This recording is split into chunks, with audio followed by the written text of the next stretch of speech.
Саламатсыздарбы? Менин аты жөнүм Мыдыр Исаков. Мен бүгүн Кызылкыя шаарындамын.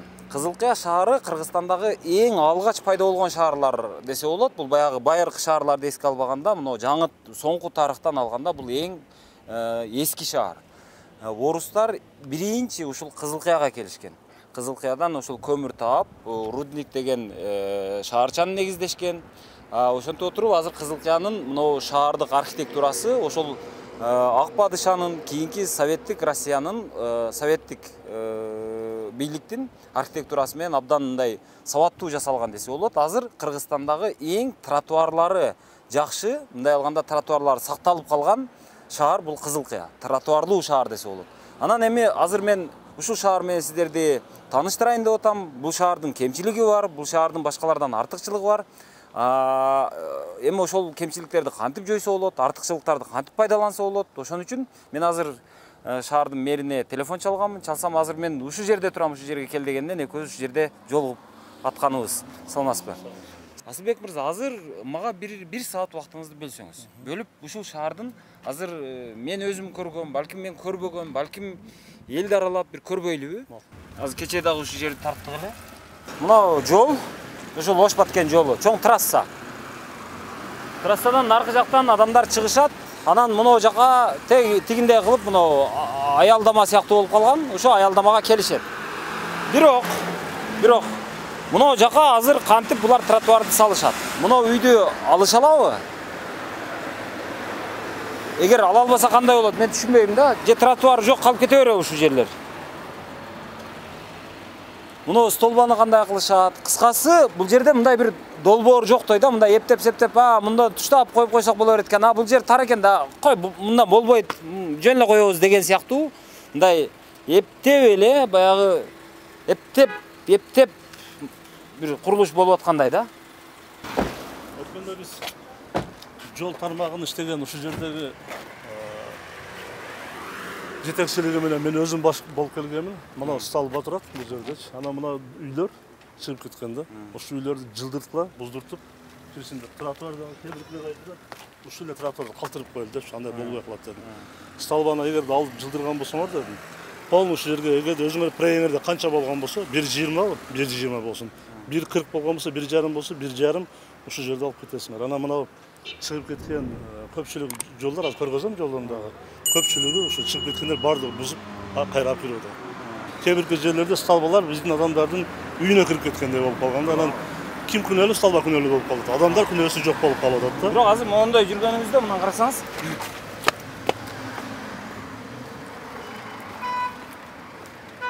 биз көп учурда ушул тротуар курганда ошо тротуарды дагы мындай бир формалдуулукка айлантырып беребиз да.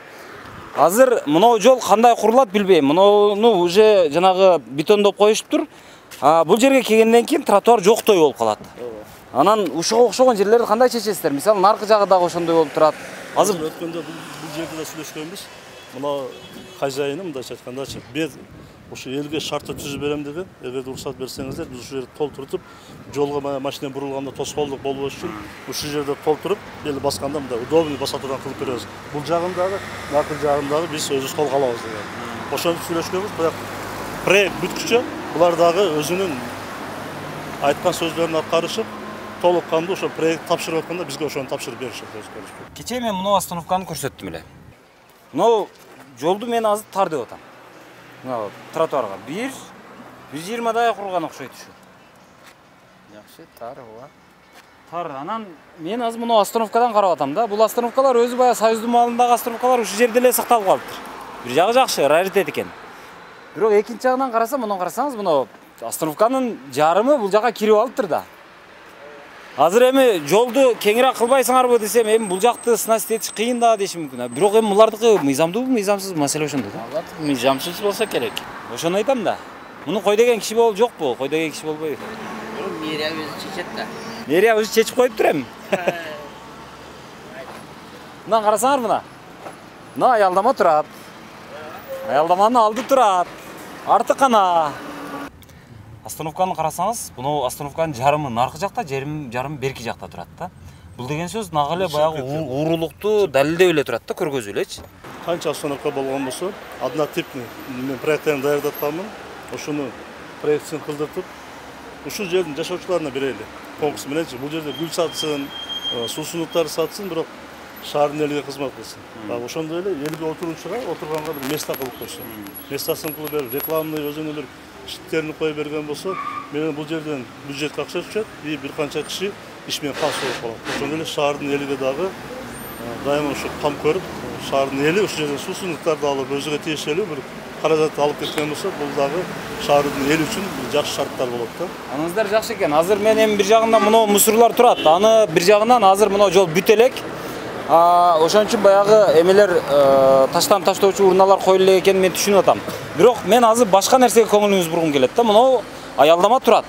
Аялдаманын жарымы мына дубалдын сыртында турат, жарымы ичине кирип кеткен да. Ошондо аялдама күнөөлүүбү же наркылар күнөөлүүбү? Бул боюнча мен айтып атпаймынбы, кээ бир жерлерде столбалар үйдө калып кеткендечи. Бул жерде биздин жашоочуларыбыз күнөөлүү да. Себеби ушул Бул эми эмне болот? Эми ушул ойдон калып кетеби? Жок, калбайт. Муну сөзсүз эртеңки эмне болгондо булар өздөрүнүн территориясынан госрегистр менен биргеликте келип, жерлерин тактап туруп, остановканы бошотурду. Бул жерге бир жакшы мындай азыркы заманбап аялдаманы түшүрөбүз бул жергечи. Ал жагы бар. Бирок мыноолорду кандай бузасыз? Эми тигине ошол уруксатты эми сиздер бергенсиздер да. Сиздердин архитектура берген мына эмне деген кафе, Муслимова эмне? Ошол мясо деп турат. Ошол мындай капиталдык курулуш курулуп калыптыр. Азыр мындан ушул остановкага туштап туруп бошотобуз деп бул жагын бардыгын баягы арчабы эмне ушу жашылдандырууга бир дарага келебиз десеңиздер, орун жок да азыр. Бирок бизде мыйзам иштеш керек. Эгерде бардыгы незаконный чыккан болсо, бул сөзсүз түрдө мыйзам чегинде жылыш керек. Ким болбосун, кандай здание салбасын, бирок булар акыркы мына жаңы салынган, бир кыска эле убакытта салынган да, балким 6 ай болгондур.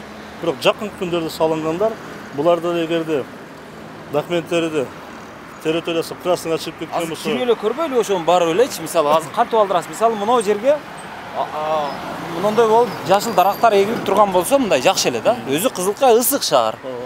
Анан бул жерде жайында мээ кайнаткан ысык болот экен. Мына касапкана турган жер мисалы. Кандай кылабыз эми? Мына эгерде мына жактан туштаганда ушундан нары туп-туш ачык болуш керек эле да, туурабы? Мына эң акыркы эмеси мына Союздун убагындагы бул биздин кинотеатр болгон да. Ооба. Убагында ушул жерде шаардын центринде эле болуп турган мына акыркы эмеси көрүнүп турат да. Кимдин кинотеатр болгонбу? Мурда кинотеатр болгон, автовокзал болгон. Биздин жашыбыздан билебиз бул ушундай турган. Биз кийин жана мурда айтылып адамдардын айтышы боюнча автовокзал болгон, кинотеатр болгон да, бирок биз бул жерге киного кирген эмеспиз. Азыр жеке ишкерлер, жеке сатылып кеткен бул. Сатылып кеткен. Мен азыр айтайын дегеним жана мен азыр столбаны айтып атпаймынбы? Ушул столбадан кийин бул жагы сөзсүз мына өзүнүн кызыл линиясы болуш керек да, туурабы? Мына дарактарды эккенге ушу орун койбойт экенбиз. Ушу мүмкүн болушунча жолго каратып чыгат экенбиз. Бирок көчөдө жүргөндө көлөкөнү издейт экенбиз. Машинабызды койсок, көлөкө жерге койгубуз келет экен. Анан раз көлөкөнү ушунчалык жакшы көрсөк, андай болсо ушинтип дарак эккенге орун коюшубуз керек эле да. Аны биздин архитектура, биздин экотехинспекция талап кылыш керек эле. Андай дейин десем, азыр сиздердин ушу 30 жылдан бери генпланыңыздар бүтпөгөн. Жок, биздин өзүбүздүн генплан бар, шаардын эски генпландары бар да. Азыркы күндө шаар генплан негизинде курулду.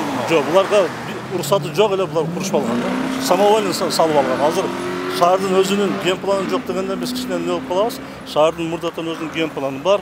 Азыркы күндө шаар чоңойду. Бирок ушул Кызылкаянын чек арасы аныкталдыбы өзү? Азыр чек ара маселеси боюнча дагы иш болуп атат. Азыркы күндө мына чек араны аныктабай туруп генплан түзө албайсыздар деми? Жок, ошонун үстүндө иш болуп атат азырчы. Кектен уже калган маселеси азыр мынаңыздар бул жактан караганда дагы мына жолго эле салынып алгандай да, тротуарга. Чыгып кеткен. Бул жагынан карасаңыз дагы, бул жагынан карасаңыз дагы, бул жактан азыр мынанча салыныш керек. Наркы жактан алганда, мындай алганда толук эле алыныш керек. Ооба, бул сөзсүз бул туура эмес салынган. Эртең бул архитектура госрегистр менен биргеликте экотехинспекция менен совместно карап туруп, эгерде бул жагы чыгып кеткен болсо, буну сноска берип жатабыз. Карап. Бирок мына жагычы мындан азыр тротуарга турлаш жагы. Мисалы бул жерде эми жашыл дарак эгилиш керек да мындайчы. Ооба, сөзсүз эгилиш керек. Айтып коеюн, ушул именно архитектура менен госрегистр экотехинспекциянын бизден ошол мэрия кызматкерлери менен биргеликте городской советте отуруп туруп ушул жерлердин бардыгын үйлөрүнүн госактары документтерин териштирип туруп чыккан болсо, буларга сөзсүз құрылған зданияларын бұзып алып кетіп кетішке керек болса сотқа чейинки иштер жүргүзүлүп тапшырмалар берилет. Ушул чынардын жалбырагы мондай чоң болот экен. Анан бул көбүнчө оңой менен чирибейт дагы экен. Бул барат экен дагы түшкөндө. Күздө түшөт дагы, түшүп барып мына көргөзүп берейин да. Түшөт дагы мондай жерге 5-6 жалбырак кирет, такалат. Ошону менен анан суу ашып жатып калат. Анан ошонун айынан муну айрыкча шаарлардын баягы тазалык ишканалары мондай жазы жалбырактуу мондай чынарларды абдан жаман көрүшөт. Бул оңой менен чирип дагы жоголуп кетпейт өзү чындыгында. Баягы шаар бийлигинин безилдегенчелик бар. Бул даракты жаман көргөнчөлүк бар. Бирок экинчи жагынан мындай эмес, мынчалык чоң жазы жалбырактуу эмес, мындан көрө бир аз жалбырагы кичинерээк, тезирээк чирий турган башка дарактар деле бар да. Жок дегенде, мисалы арчелейге бербей, сиз айткандай биз деле жаман көрүп калдык. Себеби круглый год ушундай экен да. Эртең менен жазында баркы түштү баштайт. 1 жыл круглый год да. Ооба. Анан мен азыр ушул жерден туруп, урматтуу ушул шаардыктарга, дегеле кыргызстандыктарга кайрылат элем да, мен өзүм атыман эле. Мына караңыздар. Бизге бардыгыбызга көлөкө жагат. Бизге бардыгыбыз мындай бир жашыл аянтта жүргүбүз келет. Демек, биз жашыл мындай бир жаратылышты жакшы көрсөк, көлөкөдө жүргөндү сүйсөк, андай болсо мына көлөкө кылганга, дарак эккенге жерлерди калтырып коюңуздарчы, сураныч. Мындай тосуп албаңыздарчы. Себеби бул жерде өзүбүздүн балдар жашайт. Бул жерде качып кеткен тиги Акаевдин же болбосо ким жана Бакиевдин балдары жашабайт да, алар келбейт деле. Путин жашабайт бул жерде, Байден жашабайт, анын балдары жашабайт. Бул жерде биз жүрөбүз да, эртеден кечке биз жүрөбүз. Өзүбүз жашайбыз туурабы? Өзүбүздүн балдары жүрөт. Өзүбүз үчүн шарт түзөйлү деген эле сөз. Эми кээде баягы бири-бирибизди жаман көрөбүз, эми ушуну чукулабай эле койсоң болбойбу, ушуну айтпай эле койсоң болбойбу дейбиз. Бирок ал бардыгыбызга керек да бул. Ошондуктан мен ойлойт элем, бул жанагы жашылдандырууга деген жерде бул элдин акысы калыш керек. Аны шаардын бийлиги доолаш керек. Аны доолаш шаардын бийлигинин бир жагы иши болсо, экинчи жагынан ал кадимкидей милдети. Мына мен турган жер бул шаардын кирпичный заводу, бул баягы кыш чыгаруучу завод. Мындайдан Кызылкыя шаарында экөө болгон. Экөөнүн тең Жогорку Кеңештин мурунку депутаты, Жогорку Кеңештин мурунку спикери Айтыбай Тагаев аттуу киши, чиновник ушул жерди менчиктештирип алган. Ошол эки заводду тең менчиктештирген, эки заводдун бирөөсү ушул. Анан мунун короосу мына жер. Бул короо дагы ушул турган аянттагы азыр Айтыбай Тагаевка карайт. Бирок бул кишилер аларын алып алыптыр дагы, же өздөрү иштетпейт экен, же бирөөгө иштеттирбейт экен. Же өздөрү мындай иштетип бир мындан бир пайда тапканга, пайда келтиргенге мындай жөндөмү жокпу, мен түшүнбөйм ушуну. Азыр мынау имараттарды салган ушу ойдон турат да бул. Азыр бул имараты бүтпөй туруп, Ноокаттагы жанагы мурунку чыгарылышта көргөзгөн жанагы Ноокаттын маданият үйүнүн алдына куруп алган имараттындагы ошону бүтүрө коюп тезирээк элге бергендин ордуна, же болбосо эми ал деле өзү мыйзамсыз социалдык объекттин короосуна салынган. Бирок макул эми мыйзамсыздыгы болсо. Жок дегенде иштетип кетсин десең, жок иштетпей дагы үстүнө каратып дагы 1-2 кабаттуу улайт окшойт. Азыр курулушун баштап атат. Бул кишиге мен таң калган жерим, мындай бир ишти бүтүр, ошодон пайда тап, ишке киргиз, анан кийин башкасын баштай берсе болбойбу дейм да. Бул куруп эле атат, бир дагы курулушту аягына чыгарып бүтүргөнүн мен көрө элекмин. Муноосу дагы мына турат.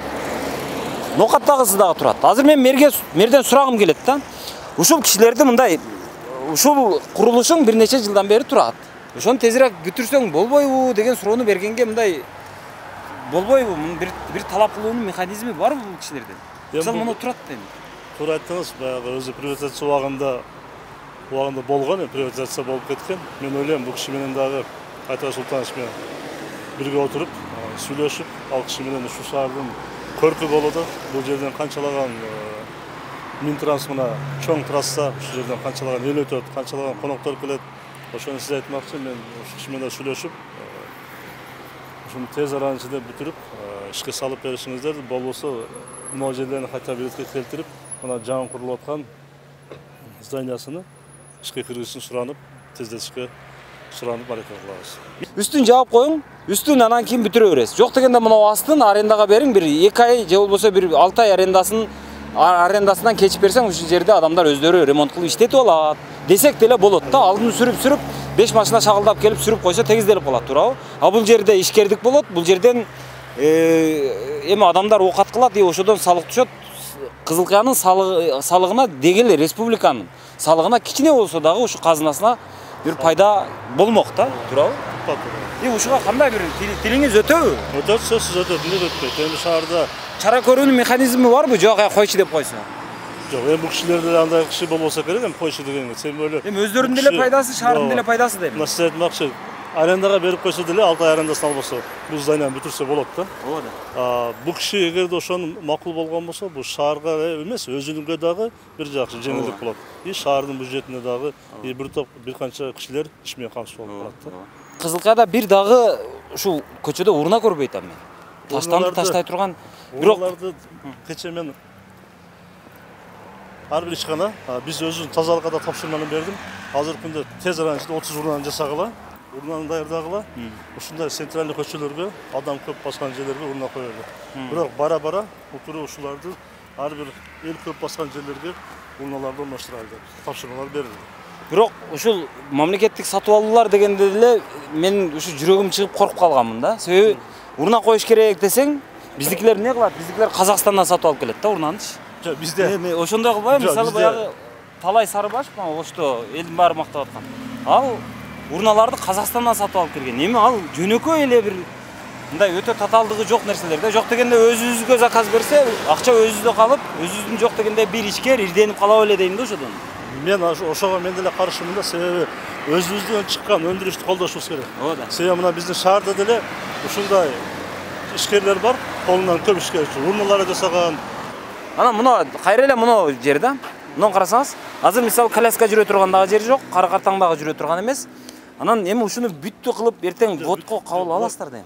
Булар өздөрү моюнга алып атпайбы? Жеке ишкерлер өздөрү ушул жерге пандуска окшотуп, пандус кылып, ушул жерден тротуардын размеринде ошо тротуар улап коет. Булар деле бардык билишет, өзүнүн территориясында, мына наркы тротуар менен уланганда коляска менен кадимкидей эле тоскоолдусуп өтөт да. Азыр эми биз Кызыл Кыя шаарындагы эң чоң паркка келдик, а? Бул эң чоң жалгыз парк, а? Жалгыз парк шаарда. Бул паркты мен мына карап атам да, көрүп атам. Мына бака терек деп коет бизде. Бул бак жанагы керек болсо президенттик администрацияга, президенттин резиденцияга кетип аткандагы көчөдө дагы ушундай эле бак эгилген. Демек бул анчалык деле жаман бак эмес да. Эмне үчүн биз ушуну эге бербейбиз башка жактарга деле? Жок, эксек болот. Биз азыркы кээ шаардын Биз элитный болуп кеттикпи дейм да мен ушинтип эле. Шаардын кээ участкаларында биз жолдун бойлорун бакатырак эккенбиз. Анан кээ жерлерге кайрага жеккенбиз. Основной бизде шаарда азыр бакатерек. Бакатерек арзан дагы болмок, көп дагы жашамак. Анан ошону биз алганда дагы ошол жерден тамыры менен астынан өзү чыккан бакатеректер бар го. Ошолорду алып барып сатып албай, жана 9 миң, 15 миңден сатып албастан алып барып отургузганбыз. Мен азыр мына чет өлкөлүк тажрыйбага таянып айткым келет да. Өзү негизи мындай парк, бул парк эле болот да. Мындай бак, ал жерде адамдар чуркап, велосипед тээп, анан анча-мынча отургуч болсо ошол жерде эс ала турган гана жер болуш керек эле. Тилекке каршы азыр эми биздин экономикалык абалданбы, башкаданбы айтор бизде базар. Мисалы Ошко барсаң дагы базар, парктын ичи базар. Кызыл Кыяга келсең дагы базар. Бул качанга чейин ушундай болот? Бир жагынан алганда эми сиздерге бюджетке акча керек. Мен аны түшүнөм. Бирок экинчи жагынан анан бизде жанагы ушул жерге келген шаардын тургундары келет экен. Бул жерде жана балдар үчүн шириндиктер, мына оюнчуктар, бул жерде бир кандай жок, ал үчүн көңүл ачуучу өзүнчө жерлер болуш керек да эми. Ооба, жок, биз эми ошону айтып атпайбы, алушууларга да шарт түзүү максатында кээ бир жолдун бетин убактылуу бергенбиз. Себеби ушулар колдонуп турсун. Себеби бул кишилер дагы мына Кандай? парктын сезонунда ушул жерден кээ бирлер мына семьясын багып атат туурабы? Ошого тоскоолдук болбосун деп биз ушу ар бир мындай аттракциондордун алдына ушундайларга мына парктын жетекчилиги, директору уруксат алышып ушул жерге койгон да.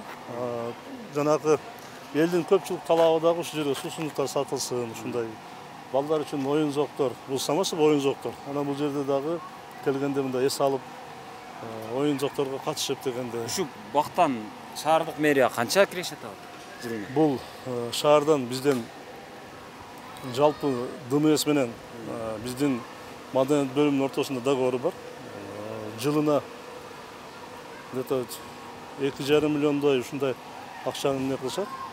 Бул жерде аттракциондор бар, ушундай торговый точкаларыбыз бар. ошонун негизинде биздин бюджетке акча түшүп турат. Бирок 2,5 миллион аз эмес бет эле? Бирок аз, ошол жерде көпчүлүк мындай арылган жерлер пока иштелбей турат да. Анан кээ бирки аттракциондор кымбат баага алынып келген. Ошолордун баасын дагы биз мурда шаар кеңеш менен 5-6 жыл мурда каралган. Ошол баа менен көтөрүлбөсөн турат да, ушу шаардын ээлиги мындай жеткиликтүү болсун, арзаныраак болсун деп. Шаардын бюджетин көтөрүү боюнча сизде мындай конкреттүү кандай план бар? Мисалы, бир жылдын ичинде, мисалы, жылдын аягына чейин шаардын бюджети көтөрүлөбү кичине болсо да? Бул Азыр сиздерде 100, мен билгенден 130 миллиондой акча бар. 132 миллион. Анын эми? Ооба. Бюджет 132 миллионго бюджет бекитилген 2021 жылгачы. Анын ичинен 16 миңини ушу департамент шаардын өнүгүүсүнө аймактык башкармалык 7 миллион да. Ошондо бир 25 миллион 30 миллион тегерегинде биздин шаардын бюджети. Өткөндө эле мен ушу шаардык салык кызматынын жетекчиси менен аппараты менен чогуу отуруп сүйлөшкөнбүз.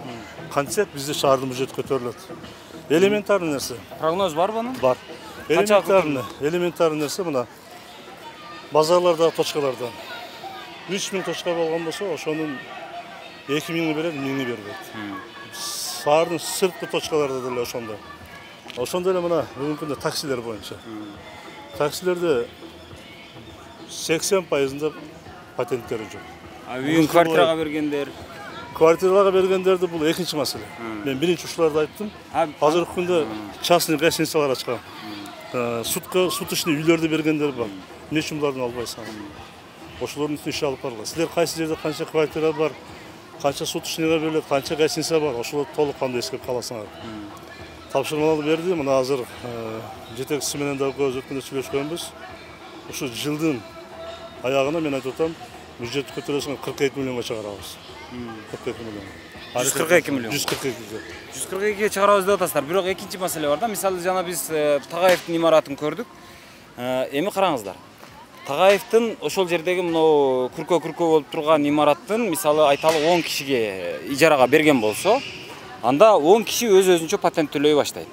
Ал сөзсүз. Бирок ошол эле учурда ал кожоюн катары ошол 10 кишиден сиздерден сырткары ал Тагаев өзү дагы ижара алып атат да. Өзү дагы пайда көрүп атат. Демек, пайдадан алынуучу салыкты, ошол ижарага берүүдөн түшкөн салыкты көбүнчө ушуга маани бербегендей да бийликтерчи. Сиздер ошого маани бересиздер. Мисалы Тагаев өзү дагы пайда көрүп атат, демек ал пайдасын менен бөлүш керек да бийлик мененчи, туурабы? Ооба, сөзсүз бул боюнча ошол ижарачы өз арендага бергенде бизде көбүнчө ушул маселе болуп калып атпайбы? Мен эгерде ошол жердин ээси мен болгон болсом, жанагы 10 адамга бергенден кийин основной эмнени налогду мен эле төлөп калгандай болуп атам да. Наркы 10 адам кээде болбосо 10 адам төлөйт дагы үстүнкү кожоюн төлөбөй калгандай болдук да. Ошондо сүйлөшкөнбүз, ар бирини көзөмөл кыласыңар. Ишти берди, арендага бергенден кийин ошол кызматтар патент налогдорун төлөп атат. Бирок ошондон пайда көргөн кожоюн дагы сөзсүз өзүнүн салыгын төлөш керек. Демек, азыр жылдын аягына чейин сиздин Кызылкаянын бюджетин 142ге чыгат деп эсептейли. 140 деп коелу, макул, 140. Азыр 130 канча дедиңиз? 132. Ошондо 8 миллионго көтөрүлөт экен. Бирок 8 миллиондон Кызылкаянын потенциалын 8 миллиондон алда канча көп деп эсептейм да мен. Анан анткени азыр мындай болуп атат Кызылкаяда. Мен билген абал бир 105 миллиондой акчасы булардыкы. 100 миллиондой акчасы, 100-105 миллион тегерегиндеги акча бул жалаң эле жанагы корголгон статьяларга кетип калып атат. Мисалы мектептерге, жолдорго жана башкаларга ошол краскалаган, башка кылган. Бирок развитияга эч нерсе кетпей атат. Өнүгүүгө. Мисалы развитияга 30 миллионго жетпеген акчаңыздар бар, туурабы? 30 миллионго жетпеген акча, анан кийин ошодон биз сурап атабыз да, эл чыгып отуруп алып. Жолду кылбайсың, сууну кылбайсың, свет койбойсуң деп атабыз. Бирок ага мен азыр билгенден 30 жылда Кызылкая бир дагы жаңы садик салган эмес. 30 жылда бир дагы жаңы мектеп салган эмес, туурабы? Жок. Садиктер бизде мурдагы 2 садик салынган. 2 садик. Салынганбы же? Салынган. Мурдагы эски эмелерди алып туруп, ооба, эски жеке менчикке өтүп кеткендерди кайтарып алган. Кайтарып, бирок өзүңүздөр акча коротуп бир дагы садик салганга жараган жоксуздар да, туурабы? Бизде өзү болгону биздин бюджетибиз 30 миллион болгон болсо, бизде 2 проект даяр. Бирөөсү Акбулакта, бирөөсү Караванда. Проекттин смета стоимость 30 миллион экен да. Эгерде биз Караван туунун департаменттин бюджетин токтотуп туруп бала бакчага берген болсо ошондо биз 4 миллион карыз болобуз. 26 миллион болгон болсо дагы 4 миллион карыз болот экенбиз. Ошондо суу маселеси, жол маселеси, освещение, шагал төшөп, асфальт төшөп, бул деген нерсе токтоп калат да. Азыр биз мэрдин гана сөзүн угуп атабыз, бирок элдин сөзүн укпай атабыз. Кандай сиз, жакшысызбы? Сиз бул жерде кардарсызбы же иштетесизби? Кардармын. Кардар болсоңуз, мына киши шаардын мэримин дейт. Мэрге эмне мындай наказыңыз бар? Эмне кылыш керек деп ойлойсуз? Кайсыл нерсени жакшы кылып атат, кайсыл нерсени жаман кылып атат? Эми мына парктарды жакшы кылган иштери жакшы. Парктарды эмне кылып, эч нерсе кылып атпыр го? Мурда мурлар жок эле да. Эч кандай мына жаш балдарга ойной турган условиялар жок болчу. Эми мына азыр бар Кудайга шүгүр болот. Эл көп балдар неме кылат, келип ойношот. Мына балдарыбызды келип ойнотуп атабыз. Ушул нерселер болуп атат. Бул го эми коммерциялык, эми уруксат берип коюптур, алар өздөрү уюштурушуптур. А бирок шаардык мэрия 30 жылдан бери бир дагы өздөрү жаңы парк курган эмес, билесизби ушуну? Билбейт ким. Кызылкая бир чоң эле шаар да. Анан Союздун маалында эми Кудай жалгап курулуп калыптыр. Андан бери бир паркты булар курайын деген жок да. Эми Кудай буйрса эми болор. Эми жаштардын эмеси өнүгүп атабыз го. Оштордо дагы жаңыланып атат. Эми Кудай буйрса бул жакта дагы элдин үнүн угуп оңдор да. Ошол үнүңүздөр эмне ошол? Айтпайсызбы үнүңүздөрдү? Жакшы бизге дагы өнүксө бизге дагы жакшы. Ошо кантип өнүктүрсүн, айтпайсызбы? Ошо сиз айтмакчы, ошо парктарды эме кылыш керек. Дагы Жаштарга условиялар көптөгөн окуу жайларды ham өнүктүрүш керек. Ошондой деп ойлойбуз дагы. Бала бакча сиз шаарда жашайсызбы? Жок, мен айылда эле жашайм. Кандай? Жакшы. Сен бир живой көргөнгө удалса да, кандайсың? Жакшы өзүңүз. Иштепсиң, кызым. Рахмат. Ака, мени кээде мындай болот да. Мен мэрдин эле сөзүн укпай, элдин сөзүн угайын деп атам. Жөнөкөй адам. Сен эмне постоянно карап жүрөң? Азыр мына мэр Ноокатта жүрдүң арабанда.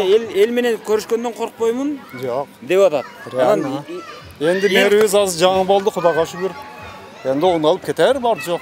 Эмнени оңдош керек? Мисалы, сиздин оюңузча, сизди канааттандырбаган эмне бар? Шаарда жашайсызбы өзүңүз? Ана аттракцион меники. Берге энди урналарды коюп, анау скамейкаларды коюп, элге шарт кылып коюш керек шо. Келгенде адамдар демелал, ана бала чакка келет. Кары картан келет, отуруп дам алып, Туура, отура турган отургучтар аз экен, монда бирөө бар экен, андан башка жок экен, жок.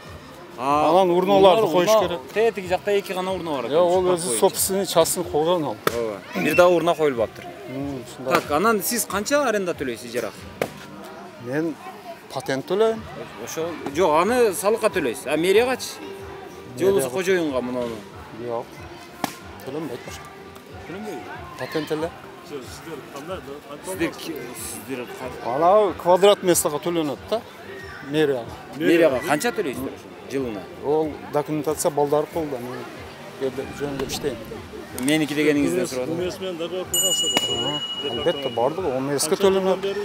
Канча жыл алгансыздар? Кайсы жылдар? 5 жылга. 5 жыл. Кайсы жыл алгансыздар? 3 жыл болду да. 3 жыл болду. Анан кээ бир жерлер бош эле турат. Бош эле турат да. Энди мен ана форсаж аттракционду алып келип койдум. Сизден мурунку мэрге көп эле кирип жүрдүм да. Местам жок, азыр энде да турамын. Бу жерде месталар бана, хозяиндер барбы жокпу билбейм, эми бош эле турат да. Аттракцион кызык коюшка. Менен бир-эки жолу келгенмин да. Көрүп постоянно келдим, аракар. Сондай. Жетекчисине да тапшырма бердим. Кичине оруп барып, энди колубуздан келгенин кылабыз да. Бирок азыр освещение мына жакта, мына эки төртөө гана коюлуптур да. Мэриядан коюлдубу же? Жок, бул биздин ошол жеке ишкерлерге жардам көрсөтүү максатында 5-6 гана эмне коюлган да, бирок азыр 300 миң акча каралган. Булар эми через портал аркылуу ичиндеги полный освещениени коюп чыгышат. Урналары бар бул жерде, отургучтары бар. Анан жетекчилер менен дагы сүйлөшүлгөн бул маселе боюнчачы. Азыр мына мында көрсөңүздөр болот, чындыгында эле. Мынага окшогон отургучтардын орду бар экен. Отургуч өзү жок. Ушул жерге эми Кызылкаянын мэриясында эми бир 4 рейка табылса керек эле өзү негизичи. Анан 2,5 миллион алабыз деп атасыздар. Бирок бул менин оюмча өтө эле аз акча. Андан көбүрөөк алыш керек. Мынау эмесин жүрө турган, баса турган жеринде коляска сүйрөп басканга ыңгайлуураак кылыш керек да менин оюмча. Бул жердин дагы келечекте бардыгына асфальт төшөп, мына жерлерге дагы бюджетке тартыш болгонуна байланыштуу кээ бирки ушу жолдорду да бурсаткалары жаткырып, жакшы бир шарттар түзүш керек. Жок, ошол бюджетти көбөйтүү боюнча мен сизден конкреттүү эмелерди көрбөй атам да. Мындай алганда, азыр бизге эми кандай адамды мэр кылып алып келип койсоң деле мэр болуп отура берет деңчи. Бирок кантип акчаны көбөйтөт, кантип баягы казынаны толтурат. Маселе ошондо болуп атат да, негизги маселе. Бул жерде тойлор дагы өтөт окшойт да. Бул жерде эми ЗАГСка келгендер ушул жерде эс алышып, өздөрүнүн шерин жазып кетет да ушул жерде. Демек, элде мындай паркка болгон муктаждык бар экен да. Азыр бул жер баягы ДОЦ деп аталган жер. Бирок бул ДОЦ болуп, кийин ДОЦ болгон. ДОЦ деген сөз бул детский образовательный центр дегенди кыскартып ошо ДОЦ деп коюшкан. Ага чейин бул шахты стройдун балансындагы, ошонун карамагындагы бул балдар бакчасы болгон. Адашпасам 290 орундуу болгон, бул өтө чоң бала бакча болгон. Азыр эми үстүн жанагы чатырында жаап коюшкан эмес, ошонун айынан тамчы тамып, бул мындай өтө начар абалга күндөн күнгө түшүп атат десек болот. Азыр эми муну мэрия менен ошол Шарафиддинов деп аткан менчик ээси талашып атат экен. Мэрия айтып атат, бул социалдык объект, муну кайтарышыңар керек мэрияга, биз муну бала бакча кылып ачышыбыз керек деп атат. Эми мэриянын айтканына караганда. А Шарафиддинов болсо бул жеке менчик ээси, мен муну сатып алганмын деп атат дагы, муну азыр бербей турат. Бирок иш сотко жете элек. Сотко жетсе сот кандай чечет, Кудай билет. Бирок ушул жерден бир нерсени айта кетишибиз керек. Кызылкыяда азыр 14 бала бакча, 13 мектеп бар. Эми мындай караганда 54 000 адамга 14 бала бакча жакшыдай эле көрүнөт. Бирок Кызылкыяда бала бакча жетишсиз. Ошонун айынан бала бакчага баланы киргизиш 5 000 сомдон өйдөгө чейин чыгып кеткен, парасы эле. Анан баягы биз айтып аткан жанагы акылдуу, жанагы кезек, жана башка деген сөздөр бул жерде иштебейт. Ошондуктан элдин арасында нараазычылык күч. А неге? Себеби Кызылкыя ошол 30 жылдан бери бир дагы жаңы бала бакча дагы салган эмес, жаңы мектеп дагы салган эмес, салалган эмес. Анткени мынау айтып аткандай дан ишканасы ошол уурулук менен алектенип келген. Тагаев жанагы менчиктештирип алган 2 кирпичный завод болсо, экөө тең иштебей калган. Жанагы наркы жактагы жанагы Сайдалим Жураев менчиктештирип алган Алай заводу болсо, ал дагы элдир-селдир араң жан иштеп турат. Алардан кыйраткан пайда түшүп, ушул шаарды жыргатпай атат. Же алар сатып берген жок, же алар иштетип кеткен жок, же болбосо бирөөгө ижарага же башкага берген жок. Кыскасы жөн эле турат. Ушинтип азыр Кызылкыя ушинтип элдир-селдир абалда жашап атат. Азыр Кызылкыянын жалпы эмеси бюджети бир 130 миллионго жакын бюджети бар экен. Анын ичинен 100 миллионго жакын акчасы эле бул баягы шаарды кармоого кетет экен. Мисалы ошол сууга, тазалыкка, мектептерди каржылаганга, ооруканаларды каржылаганга, бала бакчаларга ошол 100 миллиондой акча кетип калат. Жана ошол мэриянын өзүнүн аппаратына. А шаарды өнүктүрүүгө бир 30 миллионго жетпеген гана акча калат. Мына ушул 30 миллион менен анан кийин жылына бир 2-3 чакырым жол курушат. Анан бир кичинекей бир 2-3 чакырым жерге тротуар курат. Кичинекей бир 5-6 жанагы көчө тегет, ошону менен анан кала берет. Азыр 30 миллион эч нерсеге жетпей калды. Шаардын бюджетин кантип көбөйтөбүз, шаарды кантип дагы мындай бир бюджетин көбөйтсөк, анан кийин бир өнүгүү болот эле деген менен бюджетти кантип көбөйтүүнүн жолун бул жерде билген киши жок азыр. Мына ДОЦ деп аталган ушул бала бакчага кечээ дагы келгенбиз. Бул баягы Кызылкыядагы шахтерлордун балдары үчүн салынган бала бакча болчу. Чоң бала бакча болгон, 290 орундуу, бул чоң комплекс болгон. Анан баягы менчиктештирүү маалында бул социалдык объект экенине карабастан кандайдыр бир жолдор менен менчикке өтүп кеткен. Же чалап улап өткөнбү? Кыскасы азыр мамлекеттин балансында эмес бул. Мамлекет өзү эптеп кармап кала алган эмес. Ошодон бери бул мындай арабөк абалда турат. Анын айынан муну чатыр жабылбай калган. Азыр үстүнөн тамчы табат. Акыры ушинтип жоголо турган абалга жакындап, күн санап жакындап келатат. Ошол эле учурда шаардын бийлиги муну же ала албайт, же макул эми өзүң иштетсең иштет деп берип кое албайт. Кыскасы ушинтип турат. Менчик ээси болсо, ал дагы мынтип жөн эле турат да. Эми ушунча балдардын ырыскысын кыйбай эле, ушунча балдардын ырыскысынан ушул бир бакыт издебей эле, байлык издебей эле ушул киши эми социалдык объектилер менчиктештирүүгө жатпайт деген баары бир мыйзам бар. Бул эми менчигинин түрүнө карабай баары бир социалдык объект экенин мойнубузга алышыбыз керек эле дагы, муну балдарга кайтарып беришибиз керек эле да. Анан азыр шаардын мэри Асылбек мырза, муну кайтарыштын бир жолу барбы азыр? Кайтарайын деген бир аракет барбы өзү? Бул балдар жөнүндө сүйлөп кеттиңиз. 1200 бала ушул жерде билим алат, тарбия алат азыркы күндөчү. Дегениңиз менен эми ал бала бакча эмес да эми? Жок, бала бакча эмес. Бул жерде кружоктор бар. Иримдер бар. Буга бирок акча төлөп атасыздар сиздер. Ижара. Ижара төлөнбөйт бизде. Ошол жердин жана кароолдорго, караганыга, ошо биздин балдарыбыз не кылган үчүн биз только акчасы кароол жактан эмнесин карап беребиз да. Менчиктин формасы чечилбей турат. Азыр ушул моментте сот жүрүп атат. Сот ише алып барып атат. Мен ойлойм, Шарафуддин менен экөөбүз сүйлөшүп, ошол шаардын балдар үчүн, шаардын эл үчүн кайтарып берүүнү суранып өткөндө биз 1-2 жолу сүйлөшкөнмүн бул боюнча дагы. Ал кишинин дагы бир сөзүн угайлы, анан кайра дагы бир чечимге келебиз деген үмүт бар да. Эми сиз айтып кеттиңиз, бул 94-жылдары бул приватизация болгондо менчиктешип кеткен. Бирок азыркы күндө бул өкмөттүн дагы токтомдору, буйруктары бар. Ушундай соцобъекттер менчиктүүлүгү жатпайт деген жери бар да. Ошонун негизинде биз сот үстүндө жүрүп атат. Мына кечээ 2-3 күн болду. Областык соттун чечими менен пока сот иши токтоп турат. Облустук сот эмне деген чечим кылды? Азыр чечимин ушул бул жердеги канча иримде балдар болсо, мисалы үчүн китепкана бар, өзүнүн кружоктору бар, ошолорду бардыгын бул суранган, чыгарып бериңиздер депчи. Бирок сот ага макул болбоду. Сот ошол мурдагы биздин өтүнүчүбүздү канаттандырып, балдар калтырылды да. То есть азыр сотко сиздерди алар берип атат. Алар берген. Ушул жердеги ичиндеги бардык балдарды мындайча айтканда чыгарып бериңиздер депчи. Бирок биз ага каршы болуп, биз сотко бердик, бирок сот иши жүрүп атат, бул токтобойт. Мен ойлойм, Шараф менен сүйлөшүү жолуга барабыз. Эми эл үчүн кайтарып берип койгон болсо, ушунча элдин сообу болот. Ушул балдардын келечек ушул жерде биз эгерде биздин баланс өткөн болсо, биздин үстүнө чатырын жабабыз, ичини капитальный ремонт кылабыз. Ушул жерди баардыгын жакшыландырып, ризкы келтирип, ушу шаардын жаштары үчүн, балдар үчүн иштетебиз. Бирок эми мен азыр сиздерден кандай десем, Союздун маалында деле бул жерде ошол 50 миңден ашык калк жашаган. Анан шаардын маалында бул жерде бир 20га жакын бала бакча болгон. Анан эми ошонун ичинен азыр адашпасам бир 13 бала бакча калган, калганы сатылып кеткен, туурабы? 14 бала бакча. 14 бала бакча калган. 14 бала бакча болгон. Азыркы күндө бирөөсү сотто турат, бирөөсү милиция кана менен алмашкан, үчүнчүсү бул. 3 объект бар. Ошондо 14 болсо 17 болгон экен. Ошондо бизде азыркы күндө республика боюнча бала бакчалар боюнча биздики 65-70% ошо. Жеке мындай 5 бала бакчабыз бар. Бирок үчөөсү катталган. Бизде официальный эмеси бар.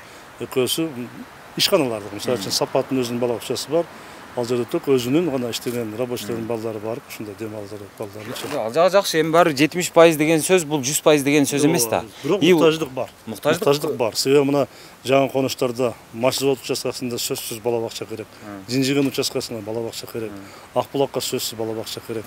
Ушул эле жердин азыркы күндө бир бала бакча иштеп атат.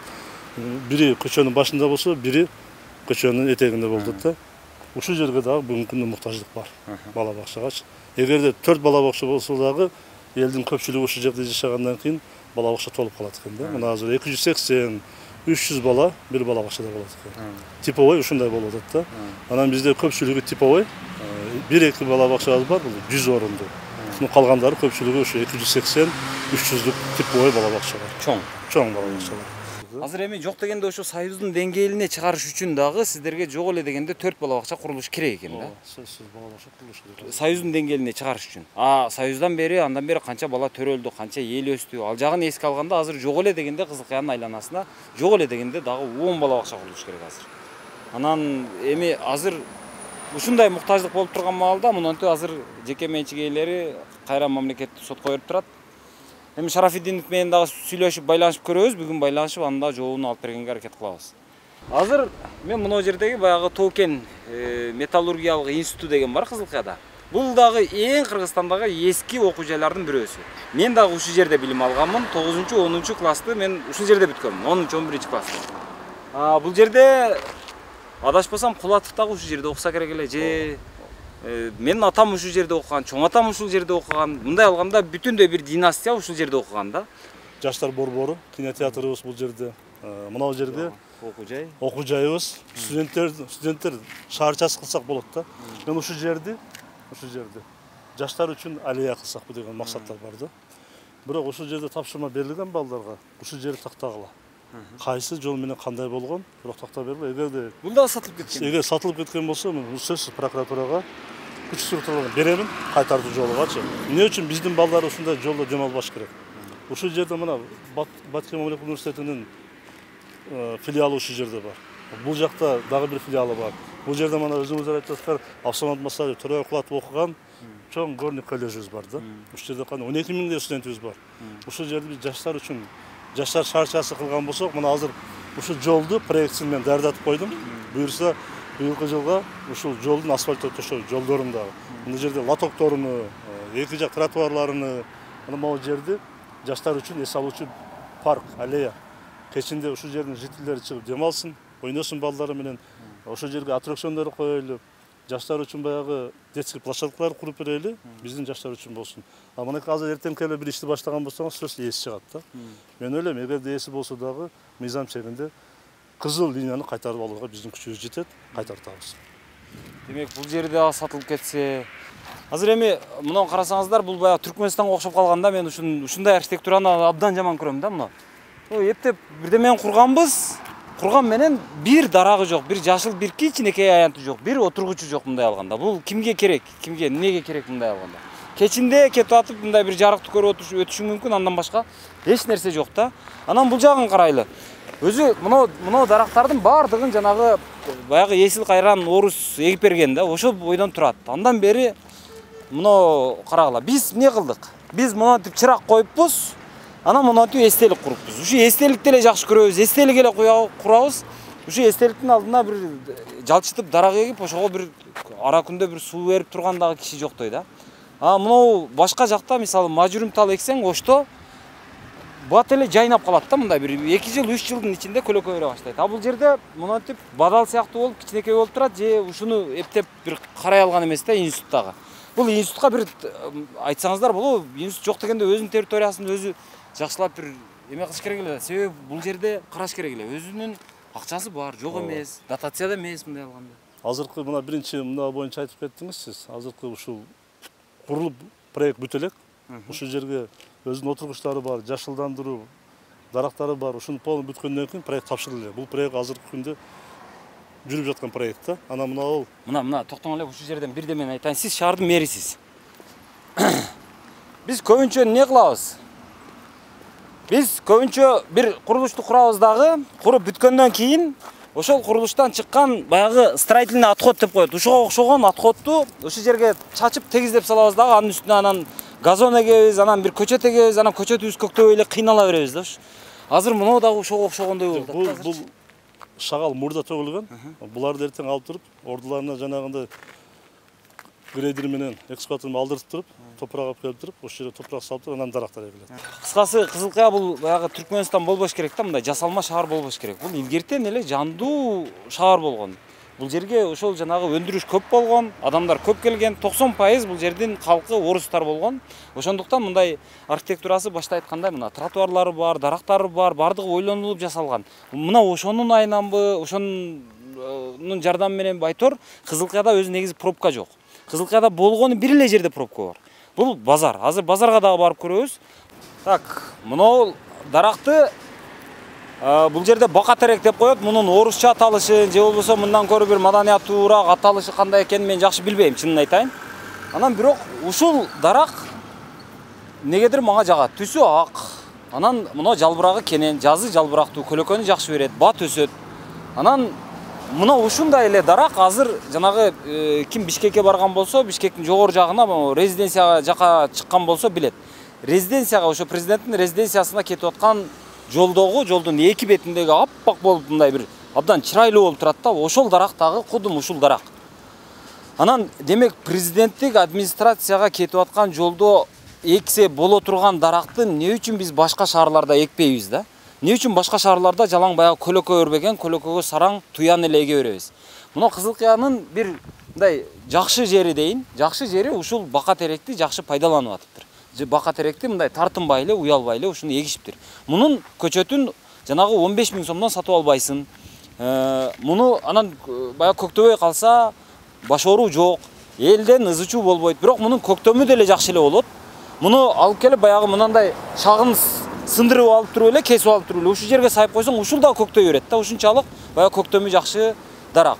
Эми ушундай дарактар турса, ушундай өсүмдүктөр турса, биз эмнеге эле баягы 15 миң, 20 миң сом деп бир каякта ойго келбеген нерселерди кылабыз. Анан неге баягы туян эле эге беребиз? Мен ушуга эч акылым жетпейт. Бирок кызыл кыянын ушул жагы мындай акылдуулук болуп тур, муну ачык эле айтайын. Бул жакшы. Ушундан бир үлгү алсак болот экен. Башка мисалы алай, өзгөн, кара суу, ушуга окшогон арзан, бирок сапаттуу, жакшы, мындай көзгө көрүнө турган, бат көрүнө турган даракты эле эге берсек болот эле. Мен бардык шаарларды ушул даракты дагы пайдаланууга, ушул даракка дагы көңүл бөлүүгө чакырат элем мен. Эми убакыт бериш керек дейт. Өзү бардык нерседе 100 күндүк деген эме бар. 100 күндө билинет. Азыр 100 күн боло эле экен, бирок азыр кандай иштеп атат? Жакшы иштеп атат пока. Бир ай, 1,5 ай болду окшойт го. Шаарда эмне кылыш керек билесиң мындай? Шаарда өзүң оюңча. Шаарда Бала бакча жетиштүүбү? Бала бакчаларды куруш керек. Мектептер жетиштүүбү? Мектептер ама пока эми жетиштүү эле болуш керек эми. Бир партада канчадан бала отуруп атат, билесизби? Бир класста канчадан бала окуп атат? Бир класста эми 35-40тан Канчадан бала окуш керек? Onu билбейт экенмин. Бир 20-25 болсо жакшы болсо керек эле. Азыраак болсо сабак сапаттуураак боло эле дейм. Анын үчүн эмне кылыш керек? Мэрия акчаны көбүрөөк табыш керек. Акча болсо анан кийин башка болот. Мэрияга эми жардам бериш керек да, бияктан эми өзгөрүш болот деп атат, эми карайбыз да эми. Үмүт кылып турасың. Үмүт кылып. Үмүтүңөр акталбаса эмне кыласың? 5 жыл эле аркага кайтайлык, Кызылке кандай эди? Күндөн күнгө өзгөрүш болуп атат го. Ошого эми сиздер ham биз эл дагы жардам бериш керек. Булар эми сразу эле чөнтөгүдөн алып же башка жерден алып кылып бере албайт да. Тура өкмөт баардыгы битте эле весь эл жардам кылыш керек экен баары. Болсо Кыргызстан жок болуп кетет. Сиз кандай жардам берейин дейсиз? Жардам эми, например, любой өз колунан келген жардам кылыш керек да. Мен колумдан келе турган болсо, может кандай? Мен элден бир эле нерсени сурайт элем, мисалы, мен мэр болсомчу. Ушул тротуарды тоспогула, тротуарга чыгып кетпегиле, мага ашыкча иш ашырып бербегиле. Анан мусоруңарды ошол мусорга таштагыла дейт элем, ошол эле. Анан салыңарды таза төккүлө дейт эле. Ошол эле өз негизи элдин жардамы ошол эле да, мен оюмчачы. Кандай? Азыр шаарда айланып көрүп, тамаша кылып жүрөт экенсиздер да. Сиз Азыр как раз биз кандайсыздар, жакшысыздарбы? Ай, Кудай жеткизди сизди. Кимди? Сизди да. Неге? Ассаламу алейкум. Кандайсыз? Сизди телевизордон көп көрөбүз. Ассаламу алейкум, Аслека, Кишини кандайсыз? тааныйсызбы? Мэр болот. Мэр экен. Азыр мэр айтып атат. Мен жашоочулар, шаардын жашоочулары менен жолуккандан коркпойм. Жүр, мени менен чыксаң чык, араласаң арала, каалаган жериңе алып барамын, көрсөтөм, жолугушам деп атат. Мен азыр как раз сурайын десем адам жок. Баарыңыздар видео уктап жатасыздар. Балкондон көрүп калып учуп түштүм. Жакшы болуптур ошол. Мен бул Кызылкая шаарга недавно келдим. Мына Садыр Нуркожоевич президентке койгон малда биз Москвада көмөк көрсөтүп ошол жакта колдодук. Анан бул жакка келгенден кийин азыр кичине сүрдөп атам. Бердеп атам. Камераны карабаң, мени да карап. Мага эле айтып бериң. Келдик. Келгенден кийин бизге ошол жакта Шүкүр акалар айтты, депутаттыкка аракет кылгыла деди.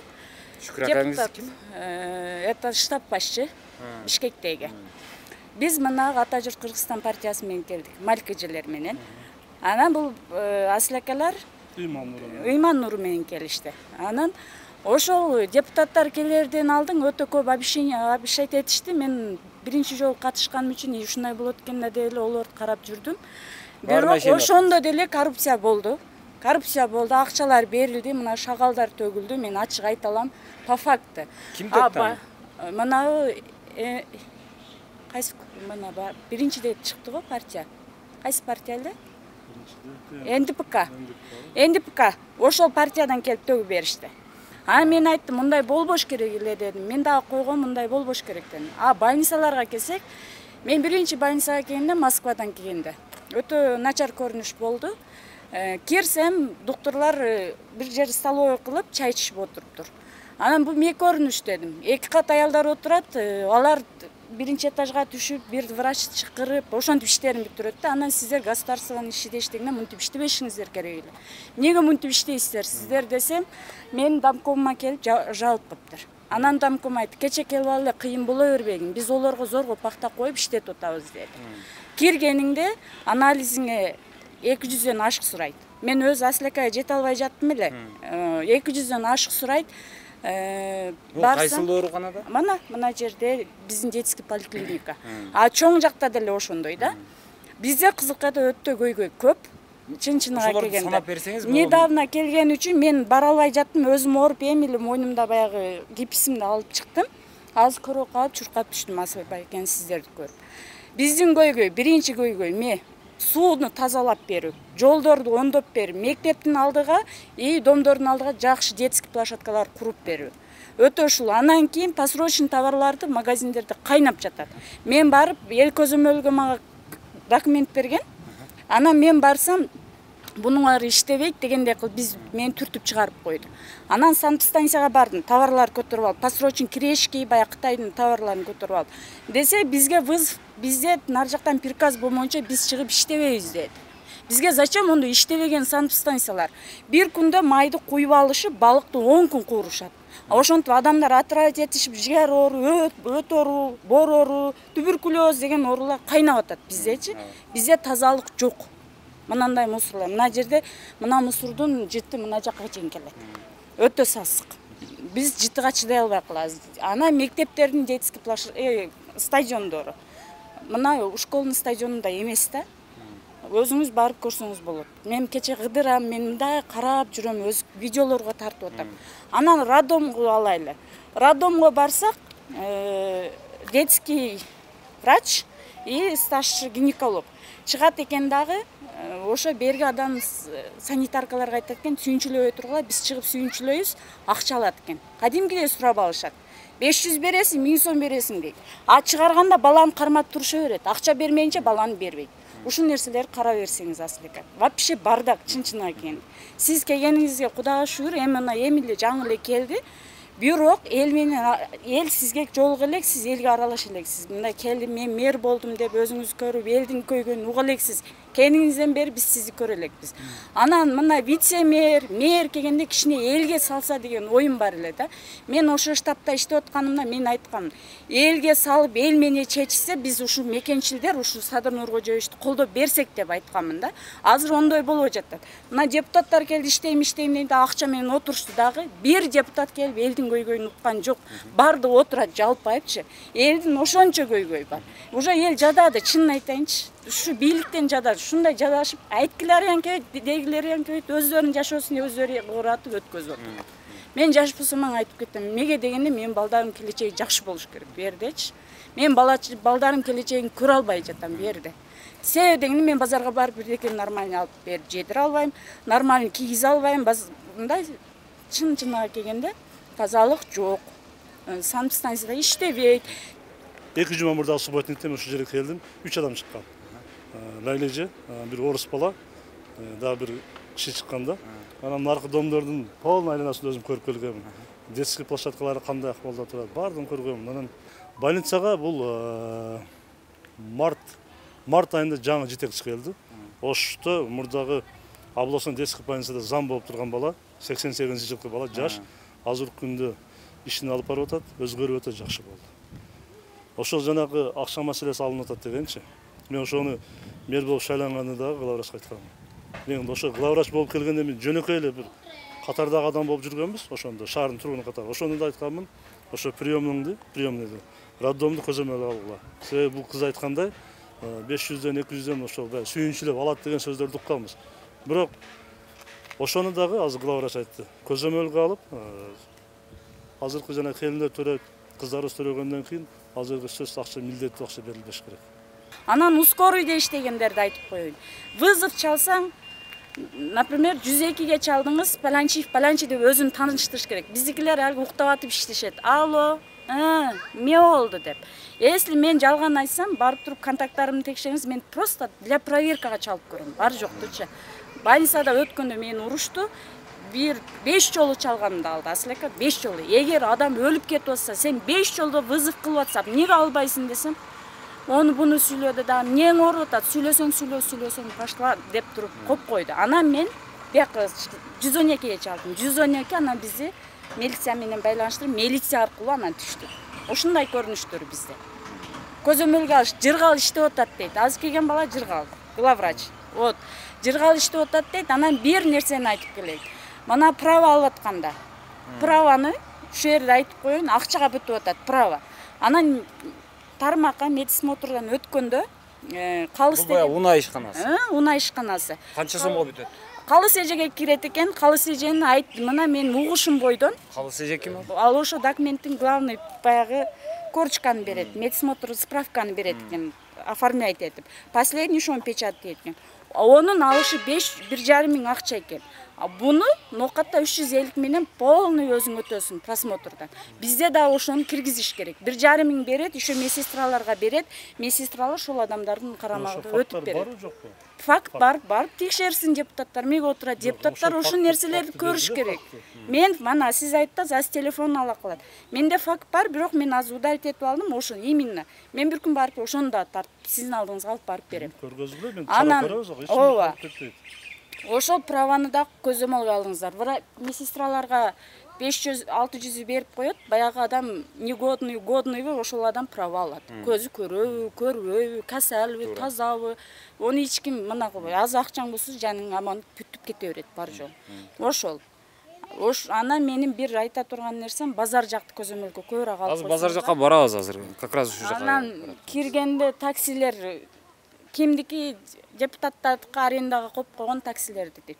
Пускай алыш керек, таксини алыш керек. Если пожар или толокун, Кудай сактасын, ошондой болуп калса, биздин базардын ортосу вообще тупикка турат. Месталар кире албайсың базардын ортосуна. Если пожарын кеп калса, каяктан кирет? Ошону эң көзөмөлгө алыш керек. Өткөндө аслека болуп калып, базардын жолдору тазаланып калды. Эми бул деле иштеп аткан, эми эле келди дейбиз, бирок депутаттарга жардам бериш керек, отурбайчы.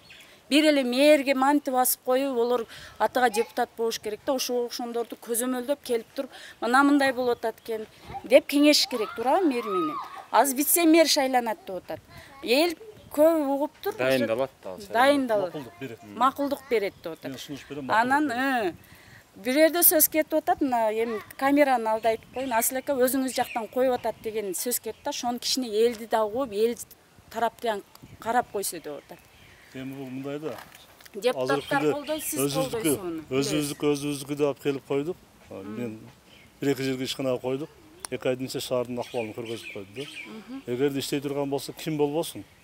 Ким болбосун? Иштеген жигитти алып келип коюшубуз керек. Кыз болобу, жигит болобу, ким болбосун, иштей турган жигиттерди алып келип коюшубуз керек. Чындап эле ошол гендердик маселе боюнча мага ушул дагы эми. Жанагы эми сиз баягы унаа ишканасына кийлигише албашыңыз мүмкүн, бирок баары бир кайсы бир деңгээлде башка жактарынбы балким караш керекпи дейм да. Мен баягы күнү мындан бир нече күн мурун унаа ишканасына келдим. Бир дагы аялды көргөн жокмун да. Сиз азыр калыс эже деп айтып атасыз, бирок мен ал жерде бир дагы аял кишини көргөн жокмун да. Жок, поликлиника. Поликлиника тарапта иштейт, ошо медсмотр кагаз ошонун колунан чыгат, справка. Ошол аркылуу анан кийин глазнойдон өтөт, хирургтан, мындайдан өтөт. Ооба. Бирок мындай да, азыр мына карындашым айтканда, унаа ишканасы боюнча дагы действительно булардын өзүнүн жетекчилиги бар.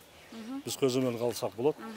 Азыр мурда билесиздер да, бул кечеги окуя боюнча бир реакция болдубу сиздерден? Ал кишилердин мындай бир жоопкерчилиги каралабы, каралбайбы? Ал киши эмне ошентип тойдо түшкө чыгып тойго барып, анан тойдон кечигип келип жүрө береби ушунча? Бул боюнча биз сүйлөштүк.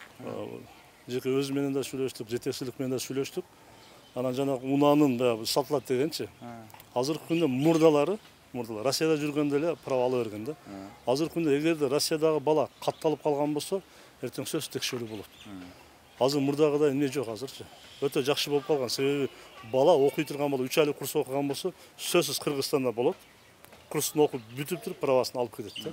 Эгерде кокус Россиядан катталбайт. Анысы өзүнчө экен. А бирок берки тарабы деле болуп атпайбы? Аны жок дегенде келген адамды жакшылап тейлей албай атпайбы? Алдына салып берип коюп атабыз. Мына ушунча адамды алдына алып келип, мына да сага клиент деп өздөрү айтмакчы. А бирок ошо клиенттерди эптей албай атат. Анда же аларга конкурент түзүп бере албайт экенсиң. Мисалы эми медицина начар болсо, частный медицинага баягы лицензия берип койсоң, конкурент болот экен. Эл ошо жакка агылганда бир эме болот экен, бир.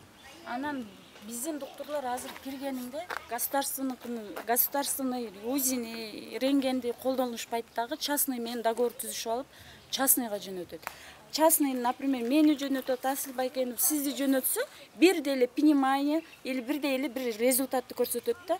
Булардын ортосунда контракт болот да, ошол контракт менен булар өздөрү акча зарабатат. Пускай ошону элди желательно государственный мыналарга, больницалардын мыналарга, услугаларга айдаса, ошол тармак көтөрүлөт да. А биздикилер азыр частныйды колдошуп атат. А бизге, например, мага барып биздин рентген жакшы көрсөтпөйт. Ошо мына частныйга барып көрүн дей турган болсо, мен айла жок, бул жаман көрөт экен да, бияка барышым керек экен деп, обязательно ошол жака барып көрүнөм. Ал жерге барсаң акча требует этет. 600-700 дейт. Анан берип акчаңа карай, жаның аман болсо болду. Туура, бирок ал мен оюмча баягы мэрге эмес, ал көбүнчө ошо сиз айтып аткан Садыр Нуркожоевичка да. Садыр Нуркожоевичка да кайрылам. Ал киши азыр биз мынтип атабыз да, азыр бардык эле жерде. Мен азыр бул мэриңиздерге дагы айтып атам. Азыр любой көчөдөгү любой кишини апарып мэр кылып койсо, мэр болуп отура берет. Маселе жок. Ал жерде баягы казанда акча бар, аны аяка бөлөсүн, бияка бөлөсүн отура берет. Бирок азыр бизге эмне керек? Бизге акча таба турган адам керек. Азыр даже Садыр Нуркожоевич дегениңиз дагы акча табыш керек азырчы. Акча тапса, анан кийин баягы сиз айткан медикке акча берет. Милицияга акча берет, прокурорго акча берет, сотко акча берет, анан кийин жакшыраак кара дейт. Болбосо кет дейт, чабат анан. Ошого акча керек болуп атат, акчасы жок эч кимисинин. Анан отуруп алып өздөрү анан баягы кымбат $5000 костюм кийгенде күйөсүн анан. Ага карабайм, монондой аймактарда ушундай бир болельщиктери бар. Там бересиң. Макул. Жок, просто кейгениң элдин үнүн укса. Мен Нуркожоевичти ошо Москвада Путуздан суу өтүп атып колдодук. Ошо жерде колдодук, ушунча голос алып келгиле дедик, колдоп бердик. Отургандар акча алып отурганда чуркап иштегендер акчасыз эле калдык, ону ачык эле айтам да. Анан эмне деп колдодуңуздар? Ошондо жанагы ташийып $100,000 машина алсын, келери менен деп колдодуңуздарбы? Онтип колдодук. Эл үчүн иште берсе деп. Садыр Жапаров жанагы келери менен $5,000 куртка кийсин деп. Эми бул таныш билишик кийгизип баягы коррупция болуп калды. Токтоп туруң. Биз эми азыр кийимиге чейин аралашканыбыз өтө эле пас кеткенибиз болот да. Эжеке керек болсо жеген шоколадына чейин. Жеген шоколадга чейин 30 жыл мурун киришкенибизде жашоо Кыргызстан мындай болбойт эле да. Азыр эми киришип атабыз, туура. Өзү айткан. Если менин минусум болсо, Нуркожоевич айткан, менин минусум болсо, айтып тургула, мен ошону оңдойм деп аткан. Если плюсум болсо, колдоп тургула деген. Азыр минусун айтсак, кече Светта айтты, кедейлер баягындай деп экиге бөлүп төлөйсүңөр деди да. Вот ошону эл көтөрүлүп мындай болбош керек деди, аны алды. Алып азыр бир тармактуу кылып төлөй турган кылып койду. Андан кийинки иштеринде эле кече машина алып атат экен, ой автоуну көрө албагандар ардеке кылып чыгарат экен бир жагдан. Экинчи жагдан бирок эл менен иш кылам деген, эл менен иш болбой жатат. Мурунку эле коррупционерлер отурат, мурунку эле депутаттар отурат, мурунку эле Кыргызстан мурунку бойдон калды. Эми чет мамлекеттин карыздары төлөндү деп, по факту эми канча төлөндү, эмне болду, элге отчет бербейт экен. Ону эми элдин алдыда көмүскө болуп турат. Аны да нашотко алышыбыз керек. Ошо биз колдогонубуз биз мамлекет үчүн колдодук ал кишини. Биз эми Нуркожоевич кандай мамлекет үчүн кийсин же мерс минсин же болсо мантип кайкалап жүрсүн дедик. Ошо Кыргызстандын бир жери өнүгүп, бир өссө экен, балдарыбыздын келечеги жакшы болсо экен. Эгер жакшы иште албаса, биз кыргыздарга баары бир дагы чыгып туруп колдобой ан кое беребиз. Бизде ошондой нерсе. Биздин о кыргыздардан коркуш керек дейм. Макул. Жакшы. Рахмат. Болуптур. Кече өзүңүздөр көргөнсүздөр, машинада кетип атсам, муну базардын алдында. Паспорт столго сөзсүз барыңыз, паспорт стол абдан проблема болуп атат деп, жанагы бир киши кайрылган эле, ага чейин дагы жазып атышкан. Ошодон улам азыр мына шаардын мэри менен бирге келип атабыз. Келип көрөлү азыр. Эми бет кап дейт, эми бет кап. Бизде мындай формалдуулукту унутуп коюпбуз эми.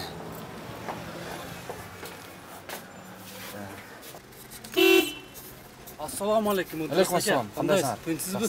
Ыдырыс аке, кече комментарийга жаздым эди да, мен паспорт суга бир учурап өтүп кеттим, суранып. Азыр дагы. Саат 5 болду. Эртең. Каерде ал? Мына Мерсахананын жанында, жан башыда. Мерсахана каерде эле? Мерсахана мындай жерде. Роудун жанындагы? Болду. Жака бир сураныш кирип өтүп кеттим. Жарайт. Келгениме 20 күн болду. Күнүгө кирсем 60-70тен очур да, бардак. Бир кирип өтүп кетесиз. Жарайт. Рахмат. Макул. Эжеке кечиресиз. Бир күндө канча адам тейлеп атасыздар? Азыр статистика боюнча мен карап эле айтып берем. Мен өзүм кассада отурамын. Мисалы бүгүн 99 адам. Бүгүн 99 адам. Да. временный регистрация төлөгөндөр, анан паспортка тапшырып төлөгөндөр. Азыр жанагы бир аз талаш болуп атат да. Сиздерге ЦОН деп жаңы имарат ачып берсе, ачылгандан кийин жанагы инфокомдун кызматкерлери менен сиздерди бириктирип иштете баштайт. Мына ошондо иштин эффективдүүлүгү, тейлөөнүн сапаты жогорулайбы? Жанагы мисалы бүгүн сиз 100 адам тейлесеңиз, эртең ошого барганда 200 адам тейлеп калышыңыз мүмкүнбү өзү? Кызматкерлердин саны Азыр бул боюнча начальникке кирсеңиздер жакшы болот да. Ким? Сиздер качандан бери турасыңар кыздар? 8:30. 8:30 сааргы саат 8:30. Келгенде 20 очур болгон, ооба. Ошондо бул жакка кирсек, очур бузулат экен, бул жакка кирсек, кайра очур бузулат экен. Ошону менен жүрөбүз да. Мына. Кыргызстанда салам алейкум, канун барбы жокпу? Алеси баларчы биз эле күтүп отурабыз. Мына алеси баларга без очур киребиз. Кыргызстанда канун бар, орустарда бар, орустарда бар. Кыргызстанда жок бул канун. Сиз качан келдиңиз? Мен Сарыдан бери келдим. Мен анан Нукаттан келдим, ооба. Нукаттын өзүндө бар го, эмнеге бияк келдиңиз? Жок, бул өзүм башка документ менен келдим. Жок, өз общий эмнеге болсо эми көдөктөрдө бар өчүр. Канун барбы Кыргызстанда? Жок, керек, эмнеге керек? Азыр сизге керек эмес да, сиңден онтип сөз айлап. Общий Кыргызстанда канун барбы жок? Жөнүндө ишинде сен Кыргызстанда канун эмне кыласың? Кыргызстанга сабайлы Мен азыр келдим. Сиздерчи? Менин эч кандай жалобум жок. Ар ким ар нерсени айта берет. Баары деге нормально иштеп атышат. Очур менен мына өзүбүз сактап атабыз. Кыргызстанга таш атпагыла эч качан. Кыргызстан биздин мекенибиз ол. Жок, эми ана жок, канунду айтыш керек баары бир. Ассалам алейкум. Кандайсыздар, жакшысыздарбы? Мен сизди кайерден көрдүм эле? Салам, жакшысызбы? Кандайсыз? Жакшысыздарбы? Жарымы сизге болушуп атат. Кыргызстан биздин мекенибиз, мыйзамды сурап деп. Жарымы Кыргызстанда баягы мыйзам барбы жокпу деп атат. İşte отпайбыз. Эми эл көп болуп атат. Жакшы эле. Бир күндө канчадан адам тейленип атат? Бир күндө 200 адам келип атат. 200 адамдан азыр эми 200 адам болсо, наркы жагында бир 30дай, бул жагында бир 40тай адам турат. Эртең менен абетке чейин жөнөттүк да. Азыр эми кечке ушу Булар калбайт, саат 4-5-те уже бардыгын түгө успет этип турабыз. Эч ким калбайт бизде. Азыр эми баягы ЦОНду ачканга шаардык мэрия жер таап бере албайт деп атат да. Анан эгерде ошол ЦОН ачылса эле өзгөрүп кетеби тейлөө? Башка жактын тажрыйбалары бар, башкасы бар. Мисалы, азыр ЦОНду ачкан менен ушул эле кызматкерлер барат да. Мындан штат көбөйбөйт. Же көбөйбөйт? Штат көбөйбөйт. Вот ошону айтам. Көбөйүш керекпи өзүнө сиздин? Өзү көбөйүш керек. Элдин саны көбөйгөндө көбөйүш керек эле. Ол немеде болбойт да. Мисалы үчүн Ички иштер министрлигинде участковый инспектор бир айыл өкмөттөн мурун бирден болгон болсо, азыр 20 миң эл болгон болсо, ошого 2-ден 3-төн участковый берип атат Ички иштер министрлиги. Биздикилер дагы ошондой элдин санын карап көбөйтүш керек эле штатта. Көбөйүп жатат. Азыр мен кызыктай болуп атат да, мисалы сиздерге жанагы сиздердин штатты дагы көбөйтпөй атат, айлыкты дагы көбөйтпөй атат. Паспорт столдогулардын. Ошол эле учурда жанагы инфокомдун айлыгы дагы көп болуп атат. И алардын кызматкери дагы көп болуп атат. И аларга кайсы бир деңгээлде эркиндик бар экен жанагы штатты кошумча ачып алганга тиги буга. А сиздерге жок. Бизге жок. И муну жетекчилигиңиздер курстабы? Бул курс дела. Анан чечиштин жолу жокпу такыр? Бул маселени эми жыйындарда барганда, жарым жылдык жыйындарда, баягы совещанияларга барганда эми айтылып атат, ушундай деп. Эми жогору жактан эми бөлүнгөн каражат жок деп атат да, баардыгы эле каражатка келип такта. Каражат болгон менен азыр сиздердики мындай хозрасчетныйдай болуп атат да. Эми ар бир тейлеген баягы кылган кызматыңыздар үчүн акка алынып атат да, эми туурабы? Ал жагынан алганда эл өзүн өзү актап атат. Эми мамлекетке чүйрүп атат, эми ол жагынан эми чечпей атат да. Сиздин оюңузча кантип бир чечүүнүн жолу барбы өзү негизи? Өзү ошондой кылган эле. Мисалы үчүн райондордон мурун күпкөлөр деп ачкан эле. Ар бир айыл өкмөттөргө мисалы үчүн Кулатбыкта болсо, Кулатбыкта өзүндө ошол штаттарды ачканда иштеткен. Ошолорду өзү менен ошол немени кылган эле. Ошолорду кайрадан жой берди да. Ошолорду кылганда эл бир жагы мисалы үчүн алыс жактан ора тартпай, жол кире кетирбей жүрөт эле да. Ошолорду ар бир чоң райондорго алыска немеге бериш керек. Эми шаарда азыр бир эле жердебиз. Эми мен башка райондордо, Караколдо, Нокатта иштеп көргөнмүн. Бирок Кызылкаяда жоқ, ондай қиыншылық жоқ десем болады да. Эми Кызылкаянын эли да азыр экен да. Кызылкаянын элин биз бир обедке чейин тейлеп түгөтүп коебуз. Негизден. Мына бизге кадам жайдан үч коргонду басып жатып калып атат. Мына ынтымактын полный эли бизге келет экен. Ноокаттан Төлөсүккө келип атат. Аравандан Төн Моюндуга келип атат. Бүт кыйналган немелердиге чыкпаганы ушу Кызылкаяга келгенде Кызылкая биз чечип берип атабыз да.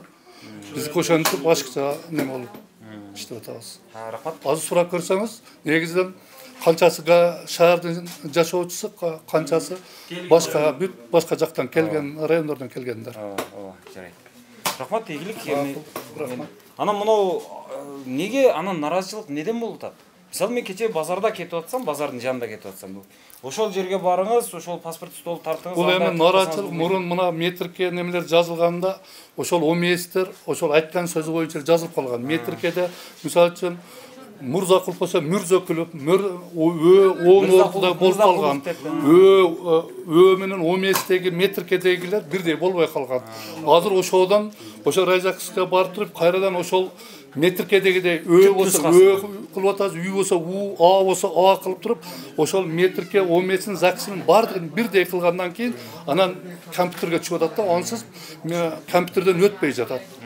Андан экинчи жагы, мына азыркы базага коюу жагы, каттоого туруу жагы, госрегистрден мурун өткөндөрдө ошолорду дагы ушундай немелердеги алфавиттик мүчөлүштөрдүн каталыгынан ушундай болуп кыйналып калат. Келип текшерсең эле ошол бир тамга менен өтпөй калып атат. Анан госрегистрге кайрадан жөнөтүп атабыз. Болду, рахмат. Мен оларды дагы эме кылбайын азыр. Рахмат чоң. Балдар, кечирим сурайм силерден. Силер каяктан келдиңер? Иш жерден. Кызылкаялыкпы? Сизчи? Мен да Кызылкая. Сизчи? Сизчи? Мен да Кызылкаядан, Каракоздамын. Караван. Сизчи? Кызылкаядан. Сизчи? Каравандан келдим. Сизчи? Ноокаттан келдиңиз, Азыр эле южный. Жок, сизчи? Үч коргон. Караван. Бирок эми баары караван үч коргонду Кызылкая тейлейт, антпесе үч коргон да жок, караван да жок. Караван Кызылкая. Кадам үч коргон кадам жайга. Кадам жайга. Өзү негизи сиздерчи? Караван. Караван гана. Сиздерчи? Шаардан эле. Шаардан. Азыр эми бул жана киши айтып атат, мен саат 3-кө чейин эле бардыгын тейлеп жөнөтүп коет элек, обедке чейин эле Кызылкаялыктар деп. Негизинен Кызылкаялыктар элегенде. Жок, эми бул жерде көпчүлүк табыз деп коет азырчы. Басалмай барып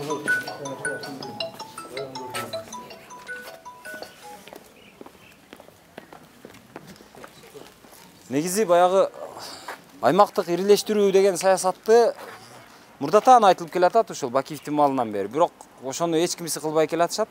Сооронбай Жээнбектин маалында дагы айтылган, ошону дагы кылышкан жок. Азыр дагы айтылып атат, бирок азыр дагы кылбай атышат да. Ошол аймактык ирилештирүү кылып эле мынау жактан же мына ынтымак айыл өкмөтү менен Пулатов айыл өкмөтүн кошуп, же болбосо ынтымакты сиздерге кошуп, наркы жактан 3 коргонду, берки жактан мына Саливадан бери бүт сиздерге кошсо, андан нар жагын жанагы Көк Жар айыл өкмөтү кылып, ортодон бир 5-6 айыл өкмөттү жоготуп жоюп салса болбойбу? Мисалы сиз башталган болсо бизге Бөлөрүктөн баштап, Пулатов, Ноокаттын жарымы ошо бизге кошулат. Төн Моюн бизге кошулат да. Ошондо Кызылкая шаары аймактын эси болуп калат. Аймактын борбору болуп. Ал азыр деле фактически борбору сиздер. Бирок баягы административдик борбор эмессиздер да. А ошону баягы фактыдай эле таанып эле административдик борбор катары деле ошонун формалдуулугуну макул деп эле ушинтип койсок болот эле да. Азыр бир нече айыл өкмөттөрдү жоюп, азыр мисалы жана кыз айтты го жанагы доктурларга барсаң акча сурайт дейт. Акча сурайт туура. Неге? Себеби доктурларда акча жок. А неге акча жок? Себеби биз айыл өкмөт багып атабыз. Анан айыл өкмөттөрдү неге багып атабыз? Кече кээ бир айыл өкмөттөрдү мен мурда дагы ушуну тажабай айтам да. Өзгөндө бир айыл өкмөттү сурасам 3000 калкы бар экен.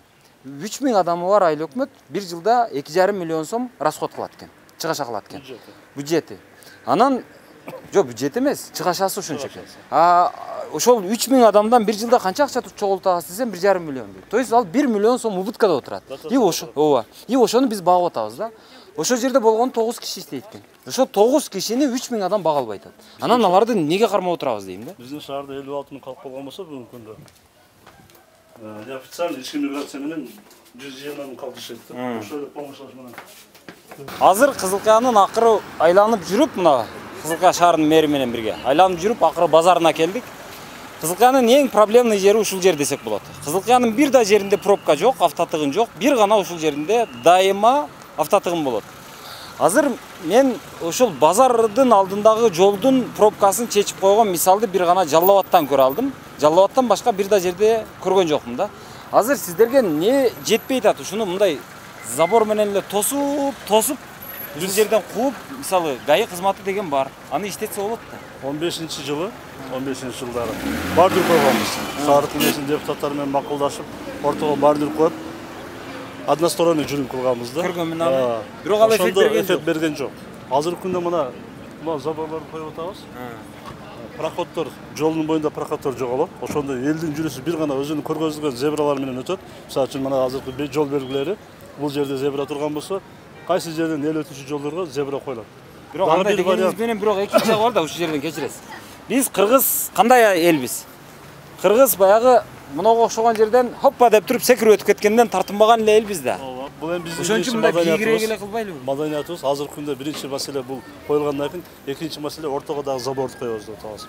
Ошондой эле проектти да сунуштап атабыз. Могу жерден подземный ход, центральный ходдун алдынан подземный ход, и кала берсе наркы обувной фабриканын алдына подземный ход кылайлы деп атабыз. Азыр эми 120-130 миллион бюджетиңиздер болсо, анын болгон развитияга болгон 30 эле миллион болсо. Бул кантип берилет? Бул конкурс аркылуу ушу шаардын жеке ишкерлер калоочуларга ким катышкан болсо, ошол жерге подземный болгондон кийин ал жерге сөз магазиндер бар, торговый точка бар. Демек аны жеке менчикке бересиздер. Жеке менчикке ошол договор менен убакыт бизге арендасын төлөйт. Кылган иштери боюнча канча договор кылабыз, биздин өзүбүздүн ДМС менен. Ал ошондон кийин булар иш жүргүзүштү баштайт. Азыр биз мына эртең депутаттар менен бир катар отуруп макулдашкандан кийин сөз конкурска объявить кылабыз, газетага беребиз, ЮТС аркылуу кабар беребиз. Ошондо каалоочулар келет, ошол маселени карап көрөт. Экинчиси дагы үстүндөн дагы пароход кылайлы деп атабыз. Экинчи вариантыбыз. 3 жерден үстүнөн койгон болсок, могу жерде тыгын болбойт. Анын ортосуга биз ошо жанагы жалап койгон забор барго, ошондой кылып бийик заборду и ар бир жерден пароход кайсы жерден болгон болсо, ошо пароходду гана коебуз, калганын базардын алдына токтоп отуруп. Базардын алдына такыр пароход койбош керек экен да. Ошону биз өткөндө сүйлөштүк, ошону көрөбүз. Кайсы жерге пароход коюлат, кайсы жерге коюлбайт. Эгер коюлбай турган болсо, до конца ушуну Асаналиевадан мына светофордон баштап туруп, до конца наркы светофор обувныйга чейин түшүрүп салабыз. Кандайсыздар, жакшысыздарбы? Бул киши шаарыңыздардын мэри, мына Кызылкаянын мэри. Анан бул киши азыр мына эл менен сүйлөшөйүн. Не арызы бар, не арманы бар. Азыр ошону угайын деп чыкты. Сиздерде оюңуздар кандай? Мен шаардык эмесмин. Мен кыштактан келдим. Менин бир эле сунушум ушу тазалыкты эле сактап берсе аябай жакшы болмок. Өтө жаман тазалык. Бардык жерде ушу мусор жатат. Ишенбесеңиздер, базарды аралап, же манандай эмелерди карасаңыздар, мусорда жаткан. Эми ушул ден соолукка деле ушу кедергиси тийсе керек. Азыр мына бышыкчылык мезгилде чириген мөмөчөмөлөр ушулар бардыгы. Мени ушул чындыгында жанымды кейтет да. Мен ана акылак күнгөйдө жашайм да. Мында суу жок, 3-4 коңуштар болуп, аксакалдар болуп, суунун аркасынан саар мушташка чейинге барды. Ошо сууду агын суу же иче гранты суу да, 3 күн 2 күн барбай койт. Барып калса кокусу 2,2 аса жок болот дагы. Уже аксакалдар ажыга барып келгендер менен жон коңуштар урушуп атат суудун аркасынан. Суу чыгарып бергиле, ошол эле биздин проблема. Азыр акбулак күнгөй. Күнгөйдө суу чыгып атты, азыр кандай? Күнгөйдө чыкканы менен 2 күн келбейт. Анын адамдар ортосунда грант киргизип алганда мотор менен шоруп алса, берге жөн бечара адамдарга жок болуп калат. Сиздерге мына 3 күн болду, суунун маселесин карап чечип, Водокан сууну чыгарып берди да. Анан бул суу билесиз да, кайсы жылдары качан чыккан суу сиздерге? 30 жыл акбулак болгондо, ошондон бери суу чыккан эмес, водовоз менен ташып атканда, акыркы мына 5 жылдан бери суу чыккан. Кече мына 3 күн болду, Водоканал ошол жерге барып, толук кандуу 2 көчөгө сууну чыгарып, берип жетип, мына сиз 2 бочок алабыз деп атат. Эми ал жерде уличный колонкалар бар, үйгө алып кирип кеткендери бар. Ошол маселе ошондон болуп атат да. Мисалы бай-бай жок, өзү негизи жок, эми биз мындай кылып атабыз да. Үйгө алып кирем десе, алып киргенге дагы уруксат бериш керек. Эми биз мындай адамча бир ыңгайлуулук болуш керек да. Ага эми шартты түзүү сиздердин милдетиңиз. Ар бир Ар бир Кыргызстандын жараны, шаардын жараны дейли, ар бир үйгө суу киргизиш керек. Себеби акыр бизде азыр заман 21-кылым, ар бирде шарт болуш керек. Автомат кир машина, душевой, арестондор коюлуп атат. Бирок ошого койгондо ар бир крайник менен өзүнүн счетчиктерин койдурткан болсо, шаардагы суу проблемасы чечилет. Кээ бир этаждарга кирсеңиз, кадимкидей суу агып жатат да. Ваннасында да суу токтобойт, уличный колонкаларда суу токтобойт. Ошону водоканал коюп кетет. Эртеси күнү барсаң кадимкидей бузулган да. Чайды буруш кетти келиндер. Кир жууда, олар балдарын жаңы бөбөктөрүн кийимдерин жуубаса болот да. Ошону сак көрөп койсоң напор. Напорун айтам, мен ошол напорун карап туруп. Жок, өзү негизи сиздерде суу сааты менен чыгат. Сааты менен чыгат. Азыр мен укканыма караганда кечинде 2 саат чыгат, эрте менен 2 саат чыгат. Кээ бир жерлерде 4 саат, 5 сааттан, эрте менен дагы ушуну сааттар чектелген да. Макул, ошондой болсун. Ошондо деле бизге 24 саат таза суу Кызылкаяда качан чыгып баштайт? 24 саат кредит акча келгенде болгон. Азыр ошо биринчи проекттин долбоору 32 километр ички чоң баягы түтүктөр барбы? Турбал ошолор алмашылды. Экинчи траншы кошумча Исфайрамдан азыркы күндө 500-600 куб суу келип аткан болсо, дагы ошондой эле турба коюлган болсо, шаардан 1000-1200 куб суу келет. Ошол качан болот? Уже мына азыр экинчи транш башталат. Ушул жылгачы. Бирок биздин элге айтып атпаймынбы, шаардын азыр көрдүңүз, жашаган жерибиз кандай турат. Элдин жайгашкан жери ыңгайсыз, дөңсөйдө турат. Ошол жерлерде бактараттара жапчашат. Бизде полив суу жок. Ичүүчү таза суу менен колдонот. Анан кээ бирки райондорго кирсеңиз, кадимкидей суулар колонкалардан агып турат да. Ошого крайниктер коюлбайт. Крайниктерди койгон болсо, эртеси күнү уже талкаланат да. Ошондой эле үйлөрдүн ичинде көрсөңүз дагы раковина болобу, ваннасы болобу, суулар унитаздардан кадимкидей суу агып турат да. Ошону сууду үнөмдөгөн болсок, бизде суу проблемасы чечилет. Эмне үчүн мына жаңы түшкөн үйлөрдө 24 саат суу бар. Жок, эми аны кандай эми адамдар деле келесөө эмес да, жөн эле агызып койбойт да. Жок, мен эми жок дегенде эми дарыбызды муздатыш үчүн азыр агызып коюшу мүмкүн. Ошого бардыгын айтып атпаймынбы? Бардык сууну үнөмдөгөн болсок, шаардын тургундары ар бирибиз краниктерди коюп, үйдүн ичиндеги краниктерибизди көзөмөлгө алган болсок, мен ойлойм, шаардагы суу проблемасы чечилет. Жок, бирок бизде анан дагы бир нерсе, основной бизде электричество менен суу келет, насостор менен суу тартылат. Самотечный эч кандай бизде суу жок, шаарда дагы, айылдарда дагы. Бардыгы насос менен гана суу келет да. Насос аркылуу суу келет. Азыр мисалы мына отурган машина толук мыйзамсыз турат. Азыр наркысы макул эми. Наркы эки четиндеги макул. Мына ортодогуларды ГАИ иштейби бул жерде? ГАИ өзүңүздөр билесиздер да. Бүгүнкү күндө ГОУДга баш ийбейт. Булар только ушу областтык, республиканын өзүнүн ГАИ өзүнүн мекемесиге баш ийет да. Мисалы үчүн биз кат менен кайрылсак дагы мурда ГОУДга кайрылат элек. Урматтуу ГОУДдун начальниги, ушу биздин шаарда бүгүн иш-чара өткөрөбүз. ГАИни камсыз кылып бериңиздер депчи. Алар эмне кылат анда? Көчөдө туруп эле акча алгандан башка иш кылбайбы? Жок, булар эми өздөрүнүн бөлүнгөн иштери бар. Мисалы үчүн бизде шаарда 7 ГАИ кызматкерлери болсо, экөөсү булар өздөрүнүн кабинетте отуручу, ошо кагаз иштери менен иштей тургандары, бешөөсү өзүнүн бөлүнгөн пункттары боюнча иштешет да. Макул пункттар болсун. Жок дегенде ошо 4 пункттарында иштесин. Бирөө базардын алдында тынымсыз мынага окшогон деми караш керекпи дейм. Бул кече областтык коллегияда да ушул маселе көтөрүлдү да. Биз областка дагы жеткирип, азыркы күндө ГАИ кызматкерлеринин жетишсиздиги ошондой эле областка карап, МАИ кызматкерлери карап, жетекчилиги карап калган. Мурдакыдай эле ГОУДга берген болсо, прям ГОУД менен сүйлөшүп, ГОУДдун жетекчилиги начальник милицияга айтып эле, ушу шаардын алдыга 2 ГАИни бөлдүртүп берин. Ушундай парковкалар болбосун, тыгын болбосун, ушуну көзөмөлгө алып бериңиздин, ал маселе чечилген ушул маселе болду да. Азыр өтүп кетели? Кандайсыздар? Жакшы. Мана көрөбүз. Чүнкү аксакалдар мен бир нерсе жолу келип кайрылдым. Кандай? Жалган болсо жалган дедим. Базарды чекип сатыңыз дедим. Башка дедим. Бу жерде эл жүрсүн, башка кылсын десем, сиз макул дегенсиз, туурабы? Бирок тоотподуңуз да мына бүгүн сатып атабыз. Жок, мен бүгүн чыктыңыз. Убактынча чыгып турайын дедим. Убактынча базарды чекип сатыңыздар деп айтты. Жок, нас саткандардын өзүнүн базары бар эле го. Аяка кирбей калышты адамдар. Адамдар кирбей. Кал жерде да бар. Анан жолдун боюда сатайлы деп. Ушул эле үлкен бар. Кандай жакшы. Базарды сиз сатса болобу? Элге кандай тоскоолдук болот? Зонтиктердин акыбалы начар. Элге тыгынды жаратып, базардын чекип сатпасаң, эртең ким жаман? Мэр жаман. Кулак салбайт. Ар ким өзүнүн кызыкчылыгын ойлоп атат. Шаардын кызыкчылыгын ойлогон инсан болгондо базардын чекип сатмак да. Мен ошентип ойлойм өзүмдү. Сөзүңүз боюнча Элге мен кайрылам. Биз айтканды кылсын, тротуарга чыкпасын, мусор таштабасын, шаарын тазалауын биз колго алып беребиз. Суу маселеси, жол маселесин биз карап беребиз. Бирок биздин айтканды кылбастан манайкы магазинчилерибиз. Жок, азыр мунуңуздар жакшы эми. Маселесин дагы сураштырып, караштырып койсоңуздар болбойбу? Баары жок, өтө кымбат болуп кетти. Наныбыз кымбат, күрүчтөр кымбат, 60-70 сомдуктар 100 сомдон алып атабыз. Бааны караштырып берсин, эл үчүн тазалык эле эмес. Баары жок кымбат болуп кетти. Ошо мэрге айттыңыздар, арзандатсын баары жок. Кандай? Жакшы, жакшы. Деген ушу тартипти мына Азыр муну айтып аткан. Чындап эле ичкерде орун жокпу? Бизде орун бар. Бар эле чыккан үчүн ошого биз баарыны киргизсе биз дагы киребиз. Мына угуп атасызбы? Бардыгына бирдей мамиле болсун деп атат. Бардыгын бирдей киргизсин, биз чыкпайбыз деп атат.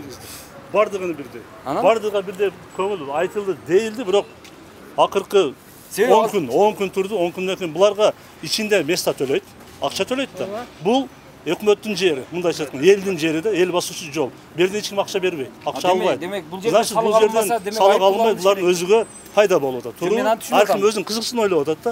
Эгерде ошол шаардын патриоты болгондо, базарга кирип төлөп, патент алып, налогун төлөп, шаардын бюджетине түшүрөт эле, и плюс өзүнүн акчасын дагы түшүрөт эле да. Бирок ушул жерде отургандар бардыгы төлөйбүз. Кадимкидей. Төлөйм деп атпайбы. Ичкерде магазинге төлөйбүз, налог төлөйбүз. Сен ичкеридеги магазинге бир патент төлөйсүң. Азыр өзүң туугандарың иштеп атат, сен бул жерде иштеп атасың да, туура? Двойной доход кылып атасың. Шаарга бир жерден түшүрүп атасың. Жок, азыр эме, Асылбек мырза, азыр мындай болот да. Азыр экөөбүз азыр бул жерде клоун болобуз. Эмнеге? Азыр булар айтат. Мынау жакта ушунча пробка болуп атса, келип ушуну карайт деп. Күчү жетсе баштап пробканы чечип алсын, анан биз киребиз деп. Эгерде маселе ушундай болуп атат да, эгерде жол ачык болгон болсо, бул жерде адамдар баспайт эле да. Адамдар көпчүлүк ушул жерден проход кылып, мына көрүп атасыз, азыр көрдүңүзбү? Мына адам басып кетти. Эгерде адам ушу тротуар ачык болгондо, адамдар ушундайдан каттайт эле дагы, пробканы дагы бир жагы азайтат. Эле айтат, бирок эми кээ бир адам мисалы биз го чекеде эле турабыз. Кээ бир адам 1 метр ход калдырып койгондо, ошонун аркасынан бизге дагы неме, биз эч кимге мешать этпей отурабыз. Өз негиз тротуарда турбаш керек негиз турбаш керек. Закон турбайт, жашайт. Мына магазинчи да, мына коюп койгон. Магазинчи сатса болбойт, значит. Мына эмнеге берип коюш керек эми? Магазинде турса болбойбу? Буларга эми коомдук тартип, айып пул, аяк-бияк деген механизмдер иштебейби? Эч нерсе. Мисалы, моңолор деле азыр магазин бар экен, ошо Кудайга шүгүр деш керекпи дейм да. Бар жок иштейт. Бирок бул эл ушундай баягындай болуп калган.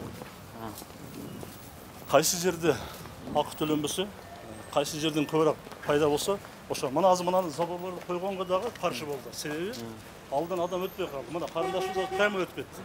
Бул жерде жол белгиси жок. Жол белгиси болгон болсо, менен тосулган болсо, бардыгы жол белгимен өтүп калат да. Мына магазинчилерге да келип айтканбыз биз, мына толтуруп алганда, буну ичинен деле алып келет да сууну үчүн. Могу жерлерге да айтканбыз, алгыла бул жерден койбогула, мүмкүн эмес, тазалайлы. Шаардын тазалыгы үчүн. Бу жерден эч кандай акча төлөнбөйт. Бул жер аялдамаңыздар парковка болуп калыптыр, мына кара. Мынау аялдама өзү. Анан аялдама парковка болуп, аялдама наркы машина токтогон жер нарага өтүп кетиптир. Эми муну караш керек да. Мен мисалы ушул жерден өтүш үчүн нерв мындай темирден болуш керек да, мына жерден өтүп кетиш үчүн. Болгону бир 200-350 метр. Ушу 300 метрде эч эбин таппай атасыздар да. Билбейм, бул жерге мындай забор тосуп эле баягы кайын алып келип туруп ортодон заборду койсок, ошону мына парковкаларды жок кылсак, парковканы жок кылган болсок, ошондо мен ойлойм, анан жагы жаңы жолдор салынып атат. Ошондо альтернативный жол. Базардын алды мына жактан. И мына Сухой сай жактан дагы жолдор бар да. Ошолорду биз асфальттан жолго киргизген болсок, мен ойлойм, базардын алдына билет уже келишти баштайт да. Ошол быйыл болобу, болбойбу? Мына азыр мени көргөндөр бардыгы базардын алдылар, бардыгы кетишти. Ишин кылган жок. Мына жылып кетишти. Ооба. Магазинчини айтайлы. Ким магазинчи? Алейкум ассалам. Сода жакшы болуп атабы? Бирдек алайлы деп отурбуз. Ким старший ким? Атам. Атам үйдө келип айткан, мына бери койбогула, жолго чыгарбагыла деп айтканмын да. Карагыла, ушул жерден 3 адам батпайт да. Мына зонтиктер коюп койгонсуңар. Мага окшогон 2 метрлер болгон болсо баш тийип калат. Шаардын көркү бузулуп атат да. Туура экен. Атаңа айт, эмне кыласыңарчы? Мына ала турган адам магазин ичинен деле алат да. Сосын сыртка чыгарып койбош керек. Ой, эже кандай, жакшысызбы? Ой, эжеке. Да, ойлойм. Магазин чыгып экен. Эси жок? Баланшылда болду. Кандайсыз? Ассалам. Алейкум ассалам. Кандай сакал? Ой, аксакал жакшы. Жакшыбы? Сонун жакшыбы? Сонун жакшы. Базарды ішке кіріп сатыңыздар десе, даган деле жерде отырып атат экенсиздер да. Мен бүгүн чыктым. Эртең сатпайсыз болду. Жок, эми чыктым да ишке. Жого сатпаңыз да аксакал. Жол эл баскан. Силер айтсаңар биз жок дейбиз. Сөз жок. Базардын ичине сатыңыз. Мына жерде дагы бир остановка. Эмне остановканы ар 10 метрге кургансыздарбы? Эмнеси кызык, мына саткан адамдар жок да, бардырчы. Жок, анысы го. Мени көрүп кетишти. Бекер ушуну алып кетсең да болот. Эртең азыр ирип калган, ширип калган саталып. Неге? Шаардын тазалыгына көңүл бурган эле. Азырчы? Билбейм. Азыр оңолуп калды, уже кандай? Жакшы. Жок, азыр мисалы мен келдим. Макул. Кой бериңиз анда. Неге мынау ар сиздер 10 метрге аялдама кургансыздар, мен түшүнбөдүм. Булар мына автобусга бүсүктөрдүкү. Сама. Мынаны дагы биз ушу жолдун боюндагы парковкадагы жанагы автобустарга тоскоолдук жаратпайбы таксилер. Ошону жоюу максатында ошо остановкага салганбыз да. Ошол жерден кери баягы городской таксилер алып кетсин депчи. Мына мисалы сиз наркы жакта айтып атасыз да, аларды го кир десең кирип кетет экен. Мондо сандыктарды коюп алышыптыр го. Сиздер буларды биз алып кеткенбиз. Кайра алып кеткенбиз. Алып кеткенде да мына эми ушу магазиндердики да. Магазиндер. Аласыздарбы? Алабыз, алып кетебиз. Чакай. аласыздарбы деп. Мына магазинге да кайрылганбыз.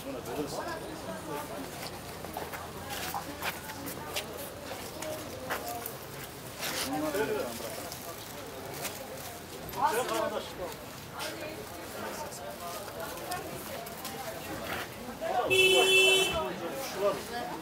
Türkçe'yle malız gerekli ki.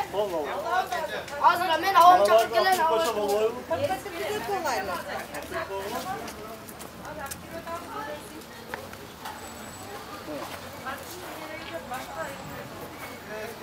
Мына дарбаза өзү дарбаза эле да, бул жол эле. Эң башкы жол эле. Муну эми мыйзамдаштырып жакшылап үстүн жаап берипсиздер бир жакшынакай кылып. Бул эми жеке ошондо деле да, бул жерде экотехинспекция деген бар сиздерде, жанагы пожарный деген бар.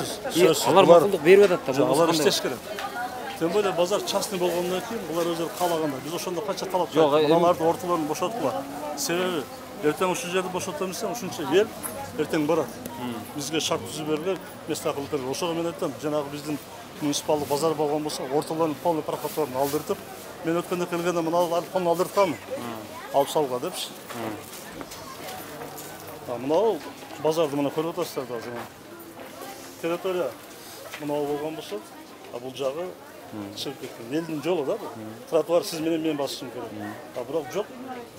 Мына мисалы үчүн мыналарды суроо өткөн да, мыналарды эртең бирөө жаным алган болсо, эмне деген туруу?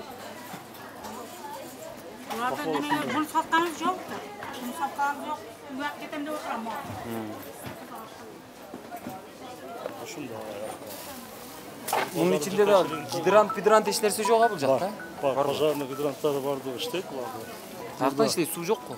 Же бар? Өздөрүнүн емкустары бар. Өздөрү анан базардын сууну чыгарган. Буйрук негизинде наркы жумадан учет өткөрүштү баштайт.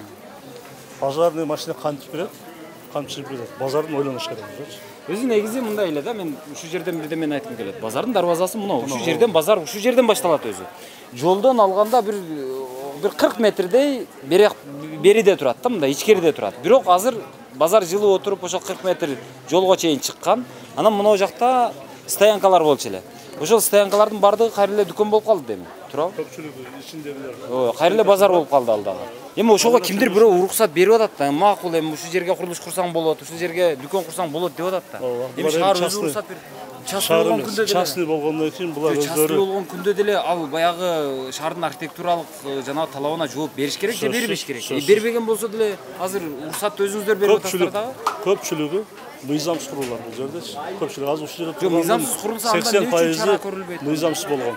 Азыр территория частный болгондуктан кийин. Частный болсо дагы ага уруксатты курулушка, уруксатты сиздер бересиздер. Архитектура берет. Городой совет бар, архитектура берет. Ошонун негизинде өткөндө биз тапшырмалар берилген буларга дагычы. Ар бириңер ошол курулуштар боюнча ЭХТ инспекцияга дагы, архитектурага дагы өзүңөр сунушуңарды бергиле. Базардын ичинде канча торговый точка бар, канчасы мыйзамсыз курулган, ким уруксат берген. Болбосо ошону биз чара көрөлү, укук органдарга тапшыралы, берели ошону. Макул, азыр сүрдүрүңүздөр, келиңиздер грейдер менен барып сүрдүрүңүздөр дейли, мону ал дейли. Алгандан кийин буларды башка жака чындап эле өзүңүз айткандай, мен каяка барам десе, башка бир базар барбы? Башка бир жылдыра турган, ичине киргизе турган, ичинде орун барбы, жокпу? Ичинде орундар бар. Кээде ушундай болот адамда, баягы ичиндеги орундан сыртка чыгып алышат дагы ушу жолго жакын деп жолго чыга беребиз. Эми мындай да, сиз өзүңүз да күбө болдуңуз. Базардын ичинде бир точкасы болсо, сыртында да бир точкасы бар да. Бирөө сатат, өзү аялы ичинде саткан болсо, күйөөсү сыртында сатат. Себеби сырттан адам көп келип кетет. Бул жака кириштен базардын ичинде место толтура да. Толтура. Ушул эле отурган жерде мына ушулардын базарында точкасы бар, сыртында да точкалары бар да. Эгерде ушулардын баардыгын бир жерге иреттеп келтирген болсок, баардыгы ушу базардын ичине батат. Шаардын милициясы сизге жардам береби, бербейби? Бере турган болсо анда буларды киргизип коюш деген оңой эле нерсе го. Жок, бул эми ушунча эл турбайбы? Элде ошонун шаардын базаркому бар, туруп, базардын өзүнүн жетекчилиги бар.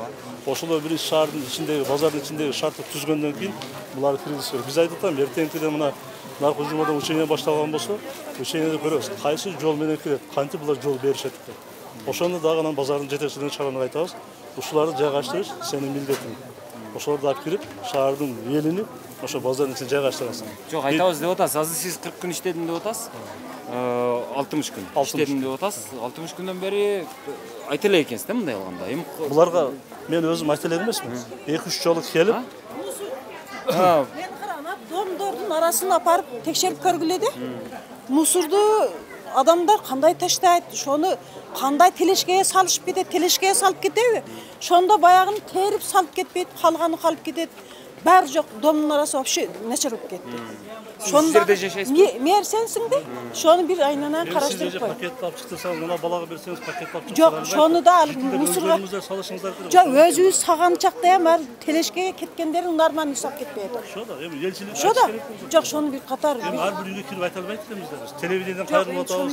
Сиз мына сиз дагы айтың, урматтуу шыпыргандарыңар барго? Шыпырган адамдарыңар барго? Шыпырган адамдар микрорайон шыпырбайт өзү. Сиздердин домуңуздарды өзүңүздөр шыпырасыздар. Шыпырган адамдар биздин центральный көчөлөрдү шыпырат. Ошо бөлүнгөн жерлерди шыпырат. Анан сиздердин домуңуздардын арасында Анан ошо домдорго ham претензия коюп, ушундай таштабагыла деп бир наказание барып үйгө чейин кирип айтып. Жок, үйгө эмес, подвалдарга жазып койгула, иштарапты салгыла. Өлүп кетсин. Турбу? Бир-эки мерте туткан. Эл өзү азыр тартипке өзү муктаж боло баштады азыр. Ооба. Ошол бизге эң главный ошол болот. Майли, рахмат. Шаардын мэри айтып атат, эми бул жер базардын дарбазасы, бул жер жол, мыйзамсыз отурат, муну алыш керек дейт. Эми кандай кылат эми? Каерде дейсиң? Муну сиздер отурган жерде. Ой, биз өз тирикчилик кылып отурабыз шу жерде. Мен дагы сахармын деген, күнүмдүк немеме кетет, дары көлүмө, немеге. Азыр эми бардыгынын сиздикиндей себеби бар да, эми бир жагынан алганда. Наркы жолдогулар айтат, мен таксистмин, эми кичине акча алып барайын дейм дейт. Бирок эми баягы жолдой болбой атат да. Анан баарыбыз бири-бирибиздин жолубузду тосуп алып эле өзүбүз кыйнап отургандай болуп атабыз да. Же боло берсин эле. Неме кылгыла, энди жардам кылгыла. Шу элге жардам кылгыла ука. Жол тосуп эле таштабайды, болду жайма базар кылып эле. Ошондо жакшы болот эмне шаардын көркүнү. Жок, көрктөн дагы эми зарылчылык. Жок, эми зарылчылык бар да, ошого айткан базардын жетекчилиги баардыгын ичериге жайгаштырыш керек. Элге канча жардам берип атат ука. Сиздер мага жардам бербей жатасыздар да. Жардам кылыңыздар, тазалыкты алып бериңиздер, жашаган жериңиздерди карап бериңиздер. Анан бул жерден алабыз эми, жолду ачабыз. Кандайды, жолду ачайлыбы? Ача берели. Ошончо адамды рызкысын кыябыз. Базардын ичине киргизебиз.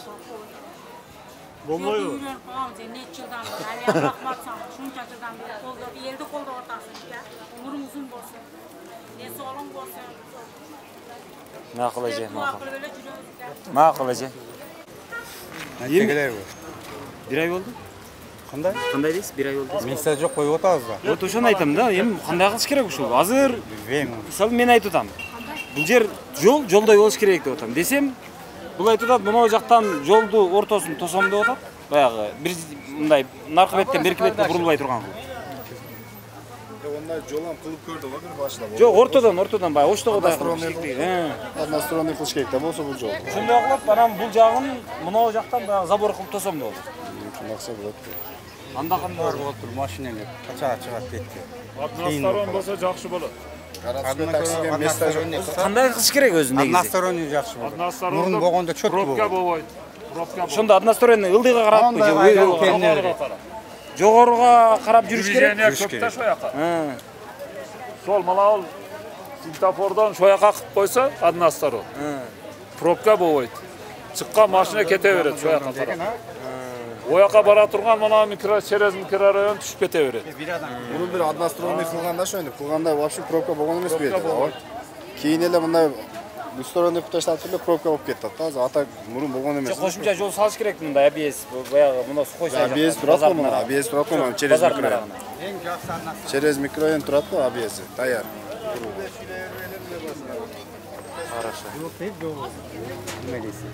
Мэр айтып атат, мен оңоп атам дейт. Оңоп атат да, бул оңоп атат деди. Өткөндө эле оңдоп койду.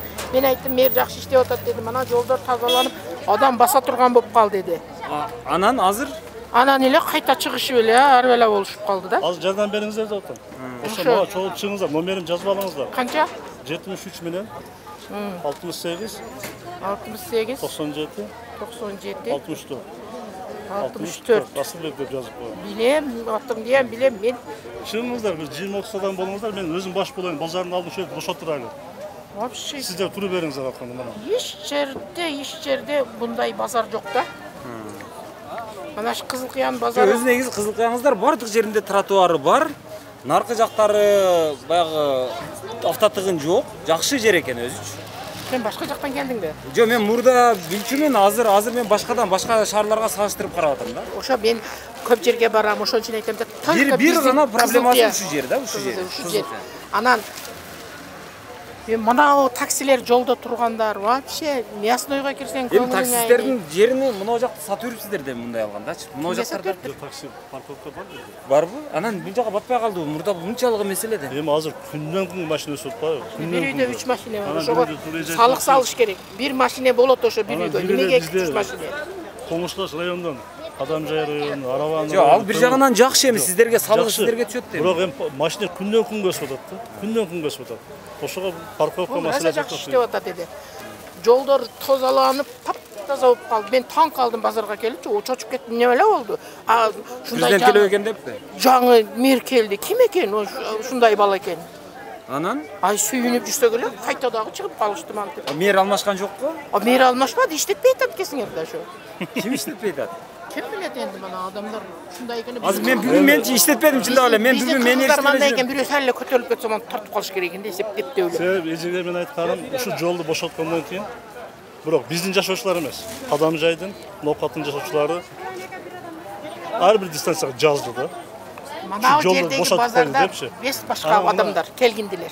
Кызылкыян элибиз. Кызылкыян элде да мына мен Кызылкыяда туулуп өскөм. Мен даже битте местемем жок бу жерде.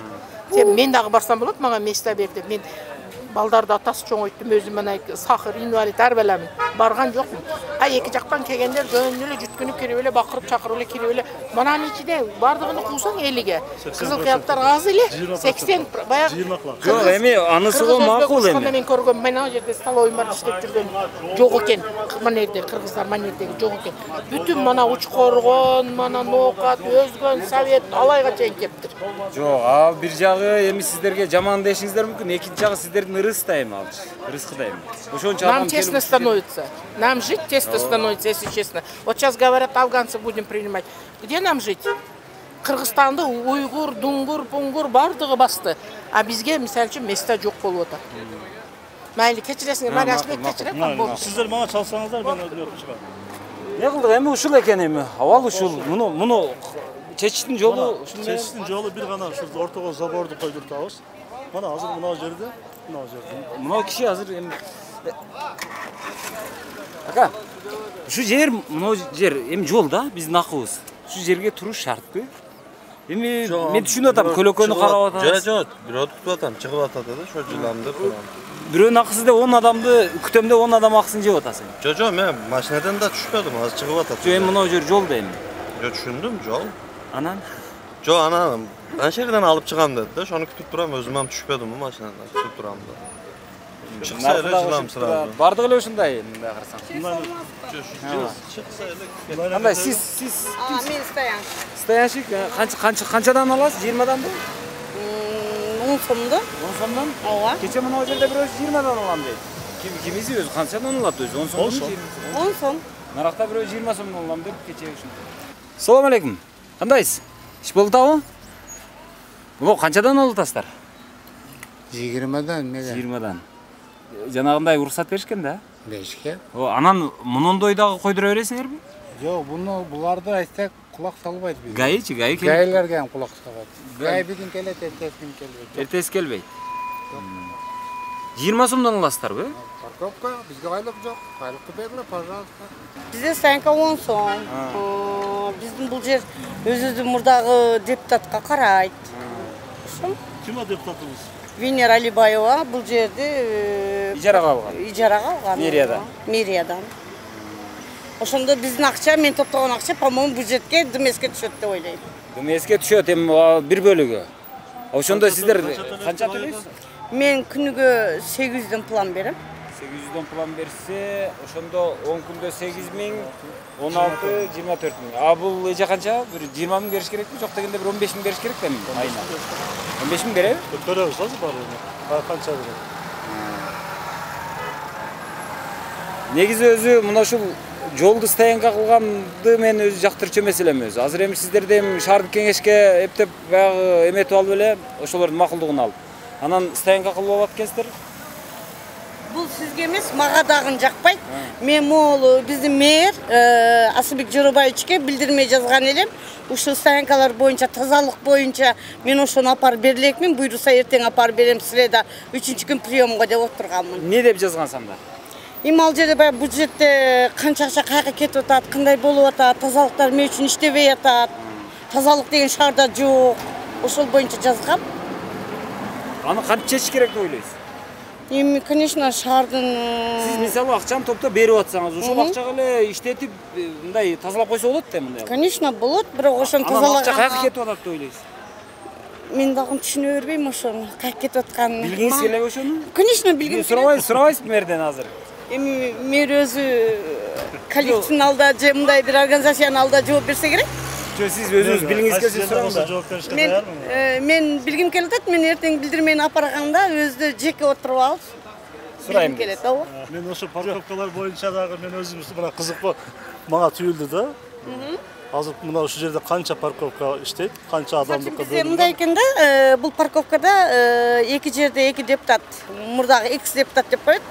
Ошо эки депутат иштешет, бул жерде Венера Алибаева, о жерде Жалал Султанов деген иштешет, анан о жерде эки жерде бир спортсмен Кина деген брат иштешет. Бирок мен ойлойм, мына ол Нижний ворота жакта бар, ал жак деген базар болуп кеткен да, стоянкага алынган жер. Кинадагы ушундай стоянщик болуп кеткенби? Ооба, стоянкага адам коюп акча алат. Ал каяка төгөт билбейм. Кина канча төлөйт экен эмеге, ДМСке? Шаардын казынасына? Ошону дагы точно билбейм. Булардын өздөрүнүн квадрат метрлери бар да. Ошо конкурс аркылуу берилген. Ар биринин узуну канча квадрат метри бар, ошого жараша ДМСке төлөйт да. ДМС менен договорлору бар. Бирок мен азыр эртең ошол маселени баардыгын көтөрүп чыгам. Канча парковщик иштейт, канча коммунскый адам качкан, канча парковка месталар бар, ошолор азыр мына суммалары боюнча. Ооба, сиз азыр муну айттыңыз да, жана могу жерде турган жанагы күрүч сатканды, нас саткандай аябай кыйнадыңыз. Бирок мына жерди караң эми. Мына жерде мына тандырынан бери, шашлык канасынан бери куруп берип жүрүңчү ушуну. Эме мындай да, мен сизге неге турат азыр? Азыр болду, бактыңыз.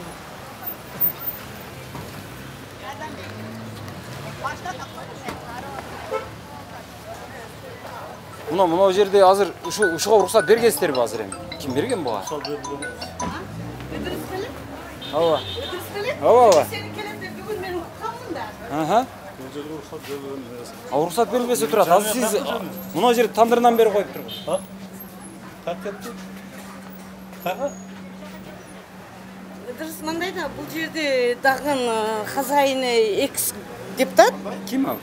Жаныбек деген спортсмен бала. Бұл вообще баш бербейді. Өткенде мен селый мынау көче бойынша тазалық дегенде шеф өзі шыққан, бірақ ешкім мойын бербей қойды. Анан кейін аялдар айтты, біз мэрге бардық деп, мэр қайра шығып іштей берді деп айтты деп. Ол жерде алма сатқандар айтты да. Мен айтым, жоқ, бізге тазалық керек, тротуар бойынша. Мысалы үшін қысылып өте албай қалады екен десем, жоқ деп оны ашпай қойды аялдар. Айнан.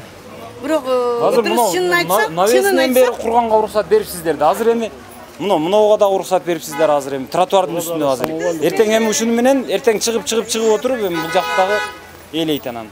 Мынауны караңыз азыр. Мынау азыр тротуарда отурат мисалы. Мынау эмнеге турат мисалы?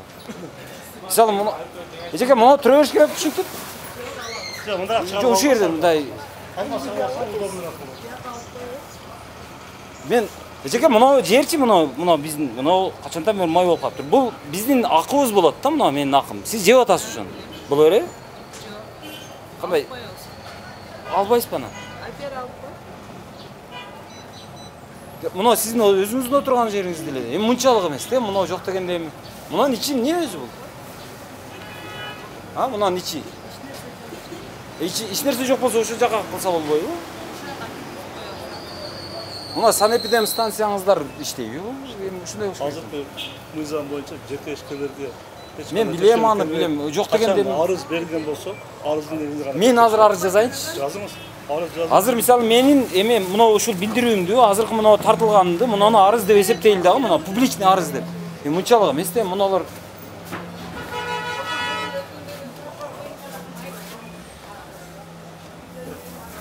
жагы склад экен. Зонтиктер коюлгандагы ошондо өткөн жакшыбы? Мисалы үчүн мен салам берүү үчүн керек. Дұрысындай да, біздің Қызылқиянын мэріндағын мен мына Оштун мэри дейм. Болусын қалайм да. Ана Асылбек мырза, өзүңүз айттыңыз жана. Нарактагы бир нас сатканды азыр нара апарып берип алып келдик да көбүз. Анан эми муноусу бир жакшына иштеп атат, муну газынан бери турат. Бул мындай алганда капитальный строительство почти. Биз булар боюнча ар бирине индивидуальный эскертүүлөр берилген. Ар бириге кол коюлган. Бирок мен өзүм келгенде 16-июнда келгенмин. Ошону электрге келтирип кеткенден кийин малар азыр взрывоопасный отуруп, газ турат. Ошол кокус бирдеке болгон болсо, ушулар жооп бербейт. Туурабы? Кайдыгер мамиле болот. Эгерде ошону бардыгы укканда, мисалы үчүн, чаржыты эртең биз күч структураларга кайрылуу жасайбыз. Ушуну бардыгы мыйзамдуу экектеги инспекцияга, прокуратурага бардыгы каттарды берип туруп, кайра ушулар өзүбүз машина жүктөп алып